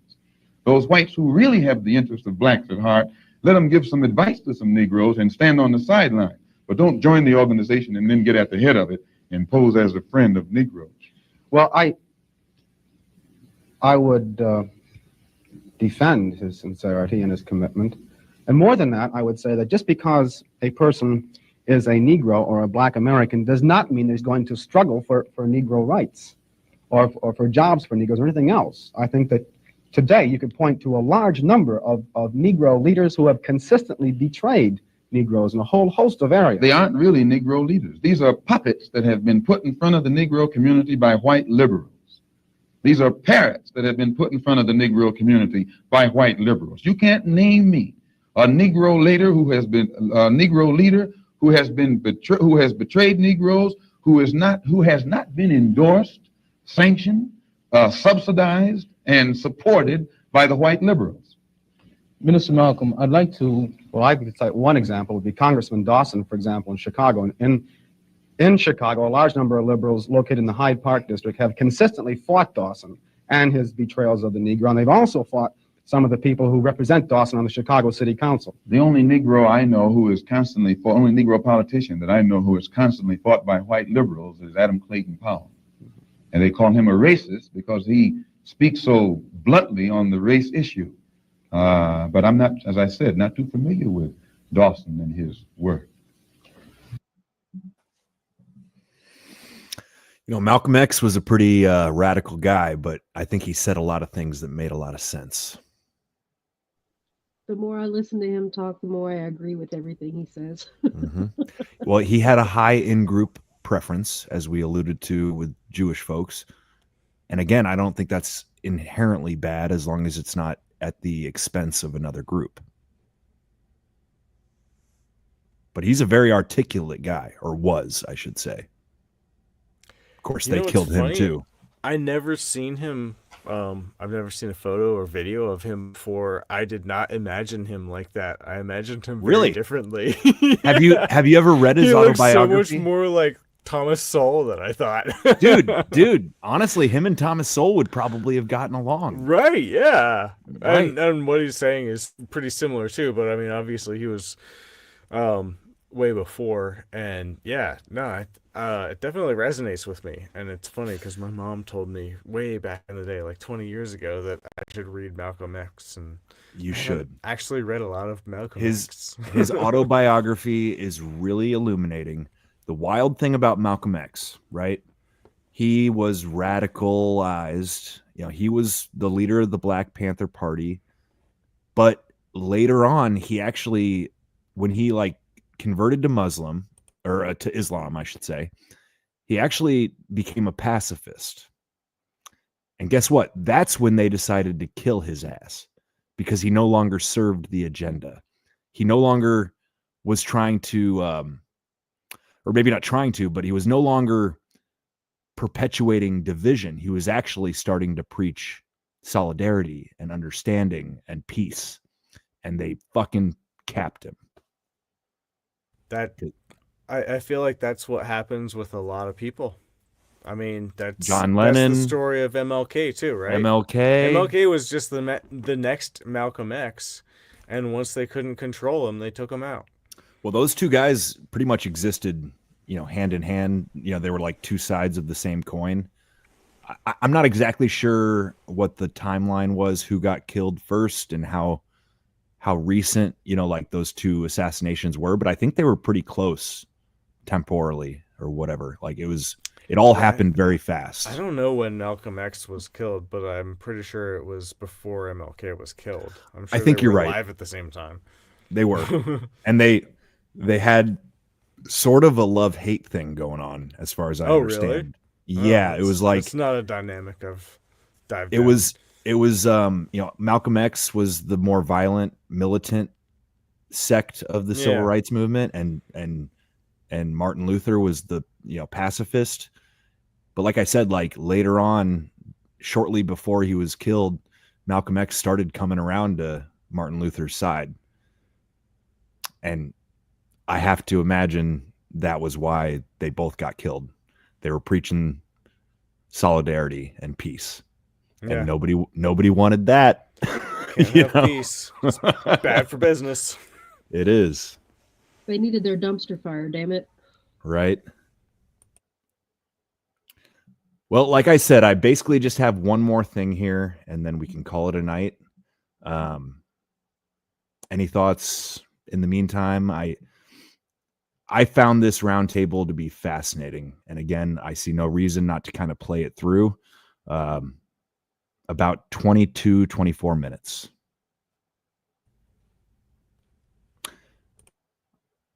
I'll take that as a go. Oh, wait, I probably haven't even shared it yet. My bad. Almost made the same mistake twice. I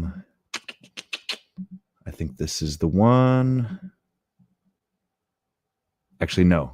Hang on, guys. Sorry for the dead air here. Just a second. Was that my ex-girlfriend? Did you date a black girl?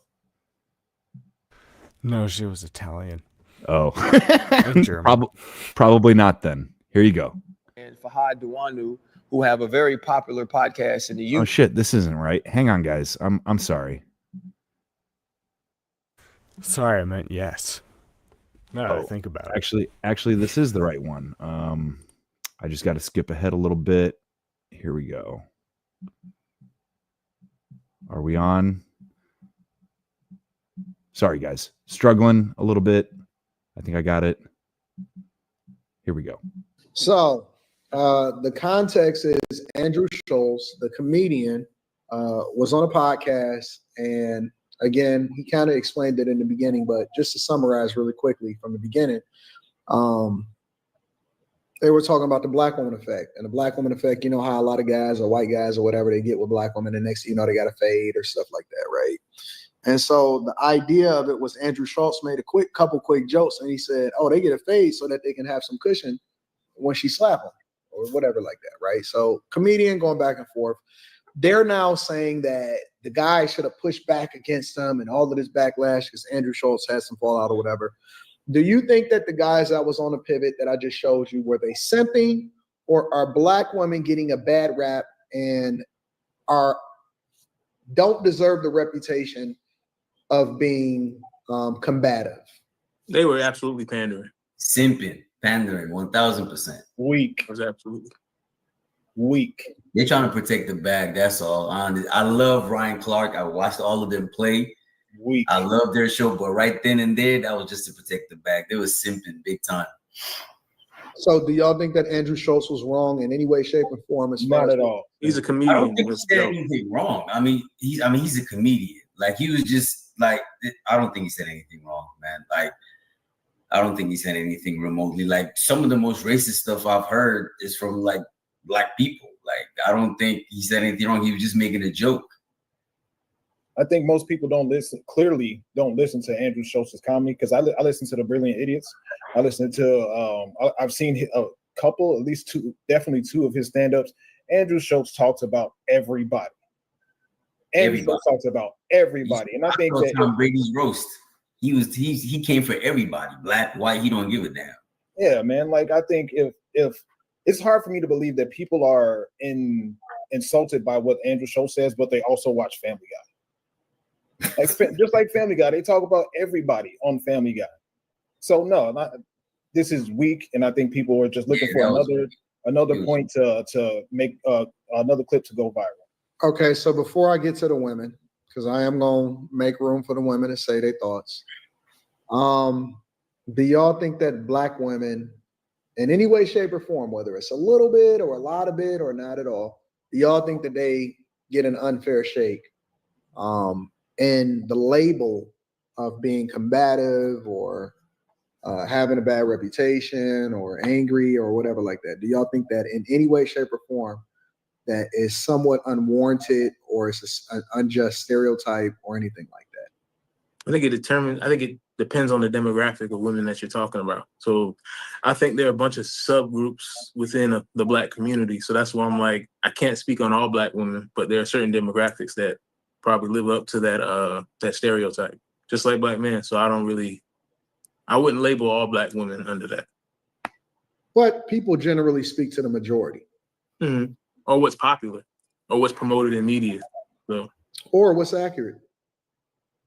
Both can be true, but I guarantee you, I could go on YouTube right now and find a 10-minute video, 20-minute video of Black women being belligerent to other men, specifically Black men. That doesn't speak to every single Black man. If it doesn't apply to you, then don't worry about it. Yeah. Just laugh, and if you don't think it's funny, don't laugh. But I don't think people should make general, because even when I've seen women make general statements about Black men, I'm like, what category or what subgroup of Black men are you talking about? So, but let me tell you something. That doesn't bother me because it doesn't bother you. Well, no, I'm okay with them making that assessment because it doesn't mean that I fit it, and it doesn't mean that it's not true either, right? If you say that, well, Black men are behind most other groups when it comes to their financial significance, A, I'm not going to be offended because I'm not broke, but B, it doesn't make it any less true, right? Absolutely. So just because there's anomalies or just because there's standouts doesn't mean that as a group that we need to do better. If I see a bunch of young guys with poosh icy masks up down the street, don't fucking tell me not to stereotype. They look like jack boys. And self-preservation, stereotyping is necessary in order for self-preservation. So why wouldn't listen, I'm not here to be politically correct. I don't give a fuck about what people think. I only care about, whether it's accurate. And if it's not accurate, then change my mind. But stereotypes come from somewhere. There's some type of truth in there where it comes from. Now, I'm thinking that the women may have a different perspective because they are women and they have a different experience. But Dennis, I think you simping tonight. Simping? No. Yes. In what regard? I think let's have the conversation. Or are you going to ask them first? Because I love to have a conversation. Let's talk. Okay. What regard am I simping? Because I don't think that you're coming from a genuine place. I think that you say things that are right, but you generalize it so much to where you can't really be debated. But at the same time, it always comes from a feminist perspective. A feminist? Yes. Okay. I can see where you're coming from. But ultimately, if I'm being honest, just like I admitted that the dudes were pandering on the show, there are a lot of guys that pander to women because that's how they get following. Like there are a lot of churches that pander to women because they're the main ones that tie. So I'm not pandering in any shape or form. I don't think you're pandering. I think you're sipping. I didn't say you was pandering. What's the difference? And if there is a difference, clarify that for me. So pandering is doing things in order to reach a female audience or to make other people comfortable with what you're saying. Simping is a way that guys feel towards women. It's a genuine feeling that they have. Pandering is that you know better, but you're still gonna say something to make other people feel good because you understand who the audience is. Simping is, this is the way I'm gonna act around women or I'm gonna act towards women, and then I look at things more from a feminist perspective. I mean, I can't really see how you can see that without genuinely getting to know me. But if that's what you feel based on the 2 hours that we've been on here. Well, I really haven't said much yet. But what you have said it speaks volumes. I can agree to disagree, but ultimately, I'll say that's fair. I don't believe that I've shown any form of symptom. I've just been objectively honest. So if that's considered symptom, then that's fine. Well, you could be objectively honest, but it doesn't mean that you're not simping, because you could really believe what you're saying. I believe that most guys and I don't think that you're an extreme version of it, but I believe that most guys that simp really believe what they're saying. Okay, what in particular have I said during this conversation has basically given you the perspective that I'm a simp? Well, I don't think that you're a simp. I think that you do exhibit some characteristics of simping. So, for example, Okay, what have I said? you know exhibit that behavior? we speak to the majority, but you made it a point, A, to try to deflect first because you wanted to buffer what you were saying by saying that, yeah, these guys they pandering, in order to justify you saying, well, that's not all black women. And it's like, okay, we know that. Like, without even mentioning it, we know that there's not 100% of everything anywhere. But when we speaking in general, I think, and I don't know if your girl's sitting next to you or what, but when we speaking in general, we speak to the majority, not the minority. But we could use ourselves as an example, but we speak to the majority, right? I think it depends on the context. So what I'm saying, if we're talking about personal behaviors, I can't judge it. Like, I think initially you said like how black men, you said they could be behind financially. I mean, that could be an actual fact. And I believe it's a fact based on certain statistics. But I'm saying as far as personalities, that's really what's promoted in media.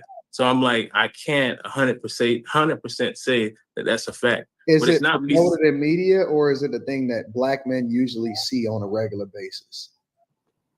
Black men usually say, I think it depends on the type of women that you're around. See what I'm saying? You But can't that's not- answer the that's question not simple. directly. You don't Okay. answer it because you don't want to But defeat how am I your not? argument by actually no. Because if we took a poll in the chat right now, I guarantee you that the majority of men will tell you that their experience with black women more or less aligns with what I'm saying versus what you're saying. I can feel that.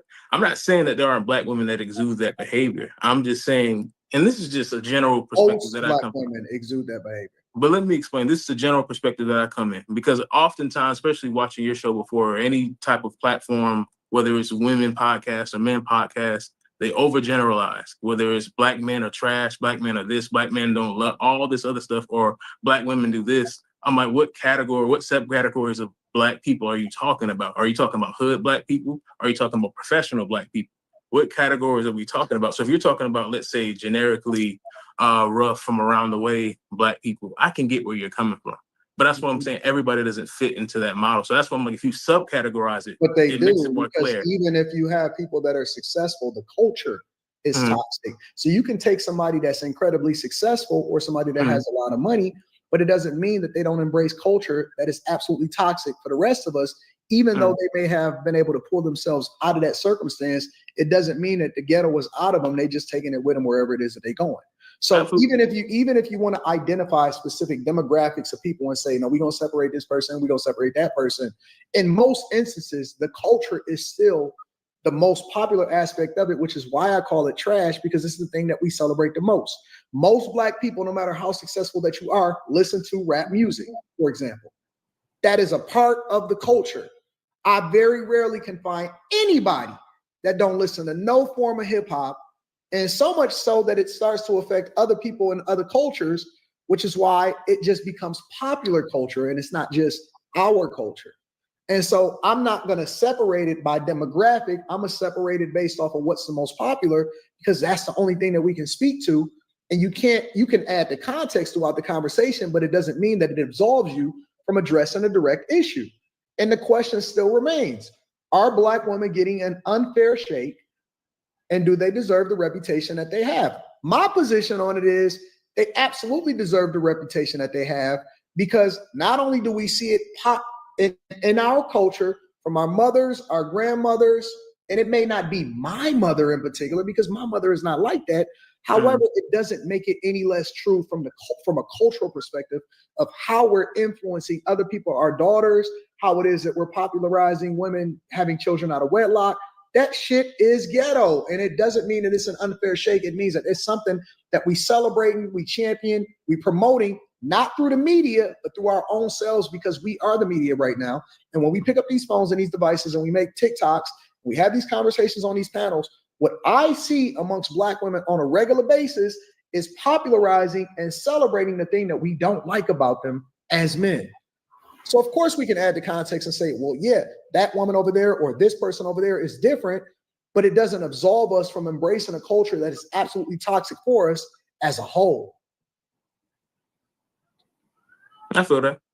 But like I said, genuinely from my perspective, I'm just coming from an objective standpoint. And I definitely get where you're coming from. Like I said, if you look at the majority, I could see where you get that. I guess for me, when anyone's presenting, especially when they're talking, let's say someone's talking about black men, not necessarily that I have a feeling about it, but like I said, I feel like it's an inclusion of people like you, me, or anyone else. Now, I understand you could just say as an individual, I don't fit that mold. But I'm saying still, when you say black men objectively or generally, you're still including me, you, whoever else is on this panel. Correct, because I'm still affected by the culture. I still like saying fuck shit and rap music. And no matter how successful I am, I'm still affected by the culture that we celebrate the most. Does that mean you subscribe to it or? 100%. Okay. That's kind of a contradiction, though, Anton. It's not. You definitely, because we all have vices. We all have ways in which we grew up from. And even if I'm actively trying to remove myself from it and I'm working on the things that I hate about myself, it doesn't mean that it's not still attractive to me, because that's the thing that I grew up celebrating. It's the thing that I grew up on. Then therefore, how can you say you're an outlier and also say I subscribe to because my results show that I'm an outlier. That was going to be my question. My results you show constantly separate yourself from the culture all the time, and now you say you subscribe to it sometimes. So like, which one is it? And like, and if it's so toxic and we shouldn't be doing it, why is someone of your caliber subscribing to some of this toxicity? Because, like I said, sometimes we're influenced by things that we grew up by. And even though you're actively working, because you'll forever be actively working on being a better version of yourself, which includes you shedding a lot of that stuff, you're still in it and you're still attracted to it, whether it be based off of proximity or by choice. So what makes me an outlier is that I was still able to get the results despite the fact that the culture is still so toxic, but it's not something that I celebrate because I understand how bad it is and that you have a greater probability of failing while embracing a culture, which is why I'm an outlier. So you're an outlier by your success and not your personal Correct. interest. Okay. The results show that I'm an outlier, not the culture itself. It's almost like when people say, well, Jay-Z got dreads and he a billionaire. It's no fucking way that you don't have the pathway to be Jay-Z. You see what I'm saying? So if it's the thing that we embrace the most, if I want to celebrate something or if I want to champion something that allows for you to be successful, you can't go the same way as Jay-Z because Jay-Z an outlier, even though he's a part of the culture. Yes, he's a billionaire, but the chances of you duplicating what he did in order to get there and still be able to have dreads in your head and be respected, even though you got to fucking go to work in the morning, it doesn't make sense for you. But we celebrate it and we champion it and we mimic it, and it's not something that we can duplicate. He's an outlier for a reason. So we shouldn't use him as a reference point because we can't relate to that level of success. And there's no way that we can duplicate that on a mass level. But then you can also say that there are black women, men and women that are outliers, not by their success, but by their own personal interest. So by definition, they're an outlier. Give me an example. So have you ever talked about, like, let's say, I think people have talked about, like, let's say black men that act white or black women that act white. They just grew up in a different environment and just have completely different personal interests. Them. We don't respect them the same way. They not a part of, that's the thing. They not a part of the culture. I'm saying who doesn't respect them? Most black people don't. This is a fact. This is a fact. I grew up in a predominantly black neighborhood, and they always, you act like a white person, you act like a white girl. It's not respected. It's not. And eventually I just gravitated towards white people. See? It's the truth. And the person, you know what they say? You know what they say to Molly? You know what I say? Whenever she make a point, or whenever she say something, if they want to try to get a trump card on her, they'll say to her, but you're not dating a black man. It's the first thing they say to her. Are you dating a black man? By proximity, a lot of them were just ratchet. I wasn't into that. I wasn't into listening to a lot of rap music. I like rock. I skateboarded. Who in the hood is really doing that? Nobody. You know? So it's the truth. Like, we can't sit here and act like it's not a thing.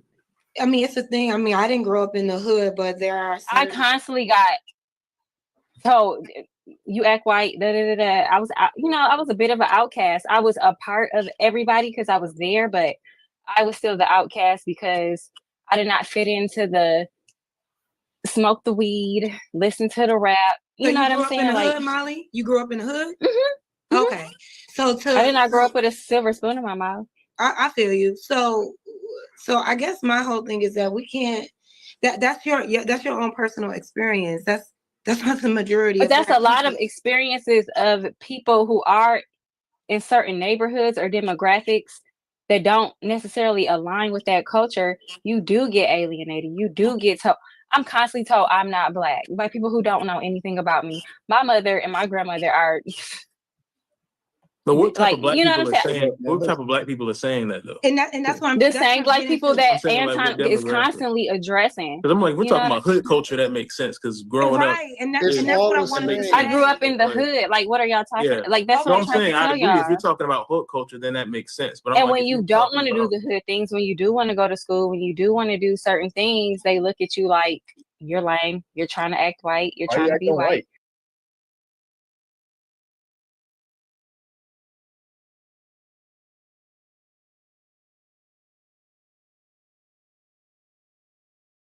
Sorry for the dead air, y'all. Hey.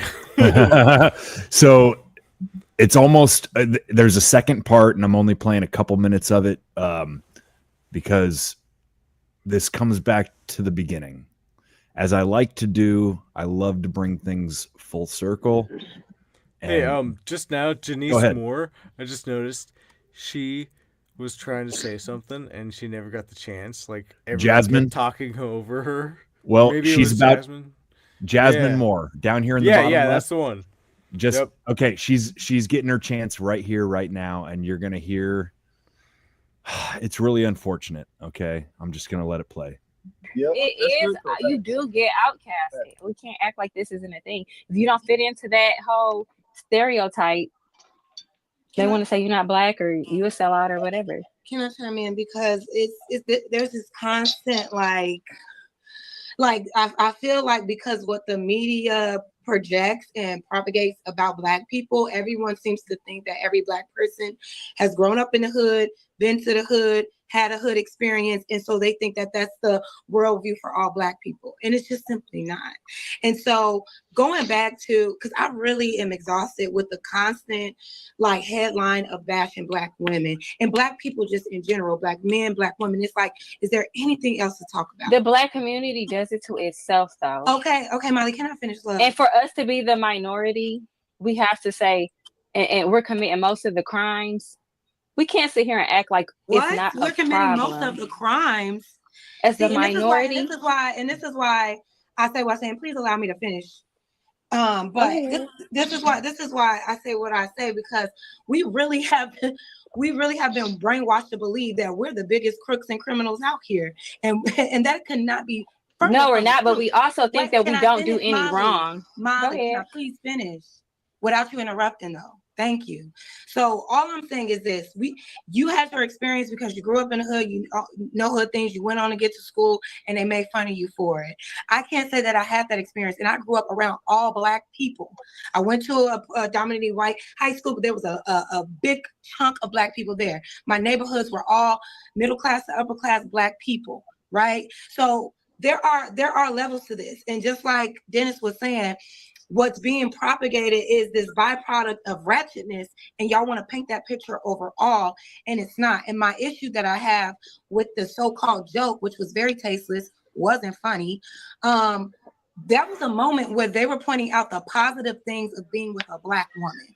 The positive sides of being with a Black woman will have a Black any racist man, because let's be clear, if you are a Black man that gets with a woman who's stylish or has it, whatever, she's going to elevate you in that realm too. But it's a sight to see when it comes to white men, because we have this idea of how white men dress and how they act, but then when they get with a Black woman, all of a sudden they take a little more pride in their appearance, their hairline is a little more crispier, the swag is a little tighter, right? That was a moment to be on, to point out a positive factor in regards to Black women, which is something that we don't usually see, especially on these platforms. And that white man had to use that moment to point out a negative stereotype about a specific type of Black people and Black woman, and try to say, oh no, it couldn't be no positive aspect of them dating a Black woman. It's because they getting hit in their face or they're always complaining. And that's what I just don't, I can't honor that. And we have to stop sweeping over disrespect with it was a joke, because in the context of their conversation, He's a comedian. You guys will laugh at any other person that he talks about. He talks about everybody. Molly, I'll let you know when I'm finished, love. I love to hear your perspective, but not when I'm speaking. Thank you. So as I was saying, what I'm saying is that was tasteless. That in that moment, in that context, they weren't joking. They were simply talking about the black wife effect. My question is, that was a positive moment. Why did he have to make a negative joke, something so stereotypical and something using his platform that will have other people believing this? I think it's not a lie, though. Listen, I was on this panel last week. And the man said white men get a better version of black men than black men do. And I said, no, that is not true. And Andrew Schultz sat there and he proved my point. No, they do not always get the best version of a black woman. Sometimes they do get slapped upside their head. Sometimes they do deal with ratchet women. Like they do. And we can't sit here and say that we're being disrespected, though. You know what, Molly? Because I've been cut off enough. Quite frankly, it's the truth. No, girl, listen, it's the truth. Are you that type of black woman? Am I? Or is Carrie? Is Val? Me and you are not the same. We don't even carry ourselves the same. Are any of your peers? Are any of my peers that way? No. So yeah, and I know ratchet black girls that date white men. Like, what are you talking about? What I'm talking about is that my husband is white.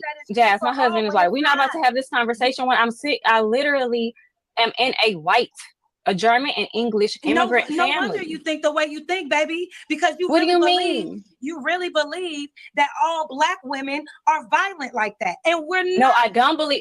Do you see me sitting here getting as buck as you are right now? No, you argue with me tonight, and I don't know why, because you're not.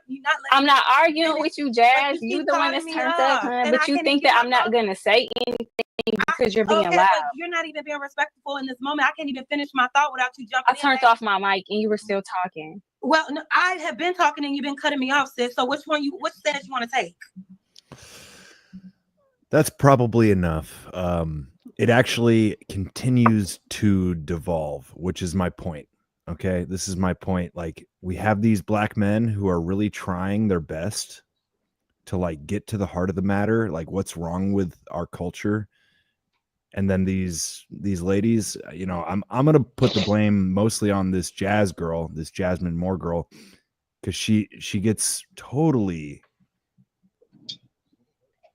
pissed off and like and they lose the plot and they start bickering at each other, and it's like black women don't even like each other is what bums me out. You know, well, and you know that host was not actually moderating very well either. No, I would say you're right. He could see that it was devolving into just a petty argument, and he didn't do nothing to stop it. So, what are you gonna do? He tried eventually, but it was like kind of too little, too late. You know, and I said in the private chat that the ceiling bird comes back. I might have actually been mistaken. The first time I went back and listened to that, I was convinced that I was hearing a smoke detector going off, but maybe that was my own like bias. It seemed like some of the internet connections on their feed might have led to some semi-chirpy sounding things. Right. I could have sworn I heard it at some point, but you know, probably not. But it would have reinforced the stereotype. You know, in some of these conversations, I find myself just so confused. I'm just like, this has nothing to do with me. Well, it doesn't have anything to do with us. But I don't have much perspective on it even. What I like seeing is that they're trying to address their own shit. You know, they're trying to get to the heart of it. They're recognizing there's a problem, and it's not like it's not like it's just a black woman problem. It's a black culture problem. And it comes from that like matriarchal, like the forced matriarchy. You know, it was alluded to in the historical kind of clip where the origin of that matriarchal sort of structure was basically that slave women, you know, cared for the children while the slave men were picking cotton. You know what I mean? And like that kept going. And that I hate to say like my life, how it still works with us white guys too. Well, it can be that way. I The don't know. guy goes out to work and the mom takes care of the kids. Right. But when you come back from work, does your wife like slap you around and like talk down to you and stuff? Like, I doubt it, you know? Sometimes and mostly not. Thank goodness. I don't know. Fido, as a woman, like, what do you think about this? Like, it seems to me that these men are like, they've been emasculated and they're trying to find their power. And it's not like they're trying to dominate. Like they're trying to figure out a balance that has been lacking, is what I'm gathering. What do you think? There is, and I think there's a lack of role models. Mm-hmm. However, I will say that from a woman's perspective, it doesn't matter how independent a woman is. A man who is able to like take control of the situation and do it in a way that isn't condescending or brutal, but like, I'm going to take care of this now and you just go relax kind of attitude, that has a way of diffusing a woman and her frustration. Sure. And I feel bad for Black men because they don't really have a whole lot of really good role models in that type of take charge in a caring way that is actually helpful and not dismissive, so it could be done. It's really hard for men to figure out how to do that when they don't really have any way to know what needs to be done. They don't have anyone setting an example for them. So right. I think that's I mean, very well said, Fido. Yeah. I see all these women out there. I don't need a man. And there was a thing that said a real man. It was a post or something I saw online that said it was a guy who told his son. He said a woman should know how to change a tire, but she shouldn't have to. I like that. And I was like, that's a man. Yeah, yeah. That's the way it's supposed to be. I should know how to change the oil in my car. I shouldn't have to do it. It's kind of like, I don't think we should be sending women to war. That's not to say they can't fight in a war, but I just don't think they should have to. No, that's not their job. It shouldn't be something they feel they need to do. Right. It should, and I have a we call it the matriarchy, and it's a group of ladies that I am involved with, and we support each other. We vent. We provide advice if it's requested, and we laugh and we talk about stuff. And one of the ladies in there, she's very good at explaining the difference between masculine and feminine. And she said the inclination for feminine is to withdraw and to go inward, and the inclination for the man is to go out and spread out. And it's the two working together that actually makes a functional humanity work. It makes a functional relationship, a functional because society. the man goes out and gets the stuff, he brings it home, and the woman turns it into food or turns it into clothing or turns it into whatever the group needs, and then raises children and teaches them these ways too. And it's just something about like sacred femininity that has been lost, and the sacred masculinity that has been lost. And it's I don't know if we'll ever be able to get it back completely. I hope that we do. I take these roundtables as a white pill. I think they're getting to the heart of the matter, and I think they're trying, and we're all trying. I think it's a good thing. I do. I see we're on the path to healing as a culture, as a society. I know. And also, I think women also need to cut men a break. I think women have been too hard on men. And I'm going to use Miss Laura as an example. Laura Baker, she had shared with me that in her life, and she'll be happy to, I'm sure, would share this with anyone. She'd said that you know, when she and her husband got married, she was that independent woman. She was go getter. She's gonna get it done and you do it. And she said she kind of developed this bitterness between her husband because he wasn't doing what he was supposed to do, and you know, causing they were arguing a lot. And she said that God spoke to her one day and told her, you know, take a step back, let him handle it. And so she started doing that. She started taking a step back and giving him the room to do what he needed to do. And he just went right into it. And she's like, and ever since, you know, it's like, yes, the woman should be able to know how to do all of the things, but it's a team effort. You have to give people the space and opportunity to do what they need to do. You can't just take over and then complain about them not doing anything. You know, give them the space to do it. And you know, people will show you who they are if you give them the opportunity. And have that conversation about what are expectations, what is it that you're looking for, and you know, have that conversation with your, you know, in your relationship and everything. And it's like, I really think that women have been really too hard on men. And I can say, I mean, from my perspective, like, I'm not going to claim that all men are like me, but like, I can be a little bit thick and a little bit slow. Yeah.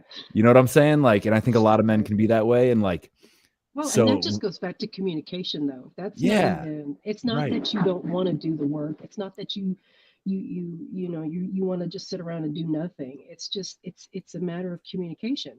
Right. And learning how to communicate is one of the hardest things to do, because that's how, when someone is going through something and they're telling you about it, they're doing it for one of two reasons. Either they're looking for advice or they're looking to vent.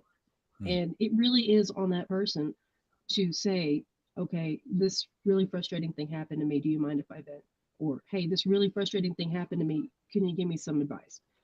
That goes a long way to diffusing any confusion or frustration when the other person is like, oh yeah, by the way, you know, I mean, you know, something kind of similar happened to me, and it's like completely unrelated. And then there's like this frustration, like, you're not listening to me. And it's, you know, it being clear and concise about what you're wanting when you communicate with people. What is it that you're looking for? And kind of find a way to state that.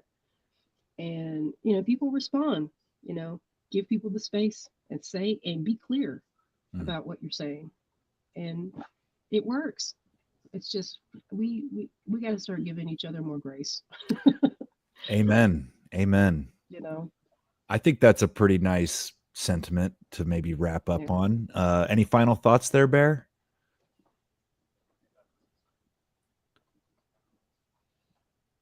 Not immediately. I feel like I do probably have stuff to say. But yeah, no, that I love what you were saying, Fido, and yeah, I don't know, man. It's I'm thankful for grace. Yeah. Well, I'll say, like, just from my limited experience, like, some of my most frustrating moments with like significant others have been when I'm like trying to articulate and I'm trying to say something, but it's taking me some time and it's hard to put to words, and like being interrupted or cut off like while I'm mid thought, or you know, trying to say something and not having quite the words for it, but then being immediately like have my legs cut out from under me. That's a very frustrating feeling for a man, because it's hard enough for us to speak our mind and be open and vulnerable, and you know, that's not like our nature per se. So leaving a little room, having a little grace is a great idea. You know, if you want to hear what your man has to say, you got to just be patient and like let him talk slow. Yep. That's my 2 cents. I don't know if that's universal, but that's my 2 cents. Man, I love the conversations that we've had over this podcast, and I've been trying to like just in my own life be humble and also strong. And it is hard to do that in the context of a podcast. I feel like just my my pride and just like whatever takes over. It's like, why am I here? You know, like to like spew my opinions, you know. But I love the opportunity to, and I hope that I can be also like just have some kind of input that means something. Bro, I always love your input. Yeah. And yeah, when it comes to these, like I said before, these situations with all the racial shit, like I don't even know. Yeah. It's complex. I just reserve the right to freedom of association, you know. Again, that's what I come back to, is like I reserve the right to judge in my own life, whatever. That's about what it comes down to for me. I have a lot of opinions about illegal immigrants and stuff, and I don't mind seeing some of the stuff that's going on as far as deporting and everything. But yeah, like that's just because that might make my life easier, pretty much. It's my selfish opinion. Well, that's a whole nother topic, maybe for another forum. But yeah, exactly. as I like to do often, I like to end with some humor and some music. And so if there's no other pressing thoughts, I think it's a good time to call it a night. And this is a very short song, only maybe a minute and a half. I really hope it's short. You look tired, Bear. It's a minute and a half. Oh, I can see what's coming, so that's why I want it short. Here we go. No, there's no actual chirps in here, but this is a song called Ceiling Bird by Chuck Sneedley. I've got my girl in my crib. She is so fine. She's my reason to live. And as we make gentle love, I hear a soulful sound from up above. Ceiling bird, sing your song. I know you will be chirping to me all night long. When I'm on a Zoom call, my co-workers think that I can't hear it at all. When they say, what's that sound? I share a little wisdom that is so profound. Ceiling bird beats for me. No, I'm never gonna change your battery. Ceiling bird, there's nothing wrong. My sisters and my brothers all know your song. Ceiling bird beats for me. No, I'm never gonna change your battery. Ceiling bird, there's nothing wrong. My sisters and my brothers all know your song. You know, whenever I find something like that, I just know I'm on the right track. It's too good. It's too good. And with that, guys, what a good forum. I think this was a fun one. And I'm glad y'all made it. Fido, Bear, thanks for joining. You know, shout out to Drew. Let's go around the horn real quick. I'll start. Easy Peasy Podcast, Mike the Polymath. Yeah, man, I'm glad we did this one. I'll pass it to Bear. I'm Bear Snare at thebearsnare.com, and my Friends Hate Freedom podcast, Fido. I'm Fidophiliac, and you can find me on firefacemusic.org. And Drew missing the point. You know, he's had some really good episodes as of late, as has Drew, for that matter. I've been enjoying some of your little short stories, man. Do you mean Bear Snare? Or what did I say? Yeah, Bear Snare. That's what I meant. I'm getting all fucking... I'm tired, man. We're all tired. It's been a long episode, but, you know, dude, I think we nailed it. And, yeah, no, Drew missing the point. If you haven't listened before, rock and roll. Check out, you know, bearsnare.com, right? or .org or what? TheBearSnare.com. TheBearSnare.com. The Bear Snare. And go download some Fido's songs. She's got some good I shit. got a new song out on photophiliac.bandcamp.com. Boom, baby. Rock and roll. Well, friends, another one bites the dust. Thanks for coming. We'll talk to you soon.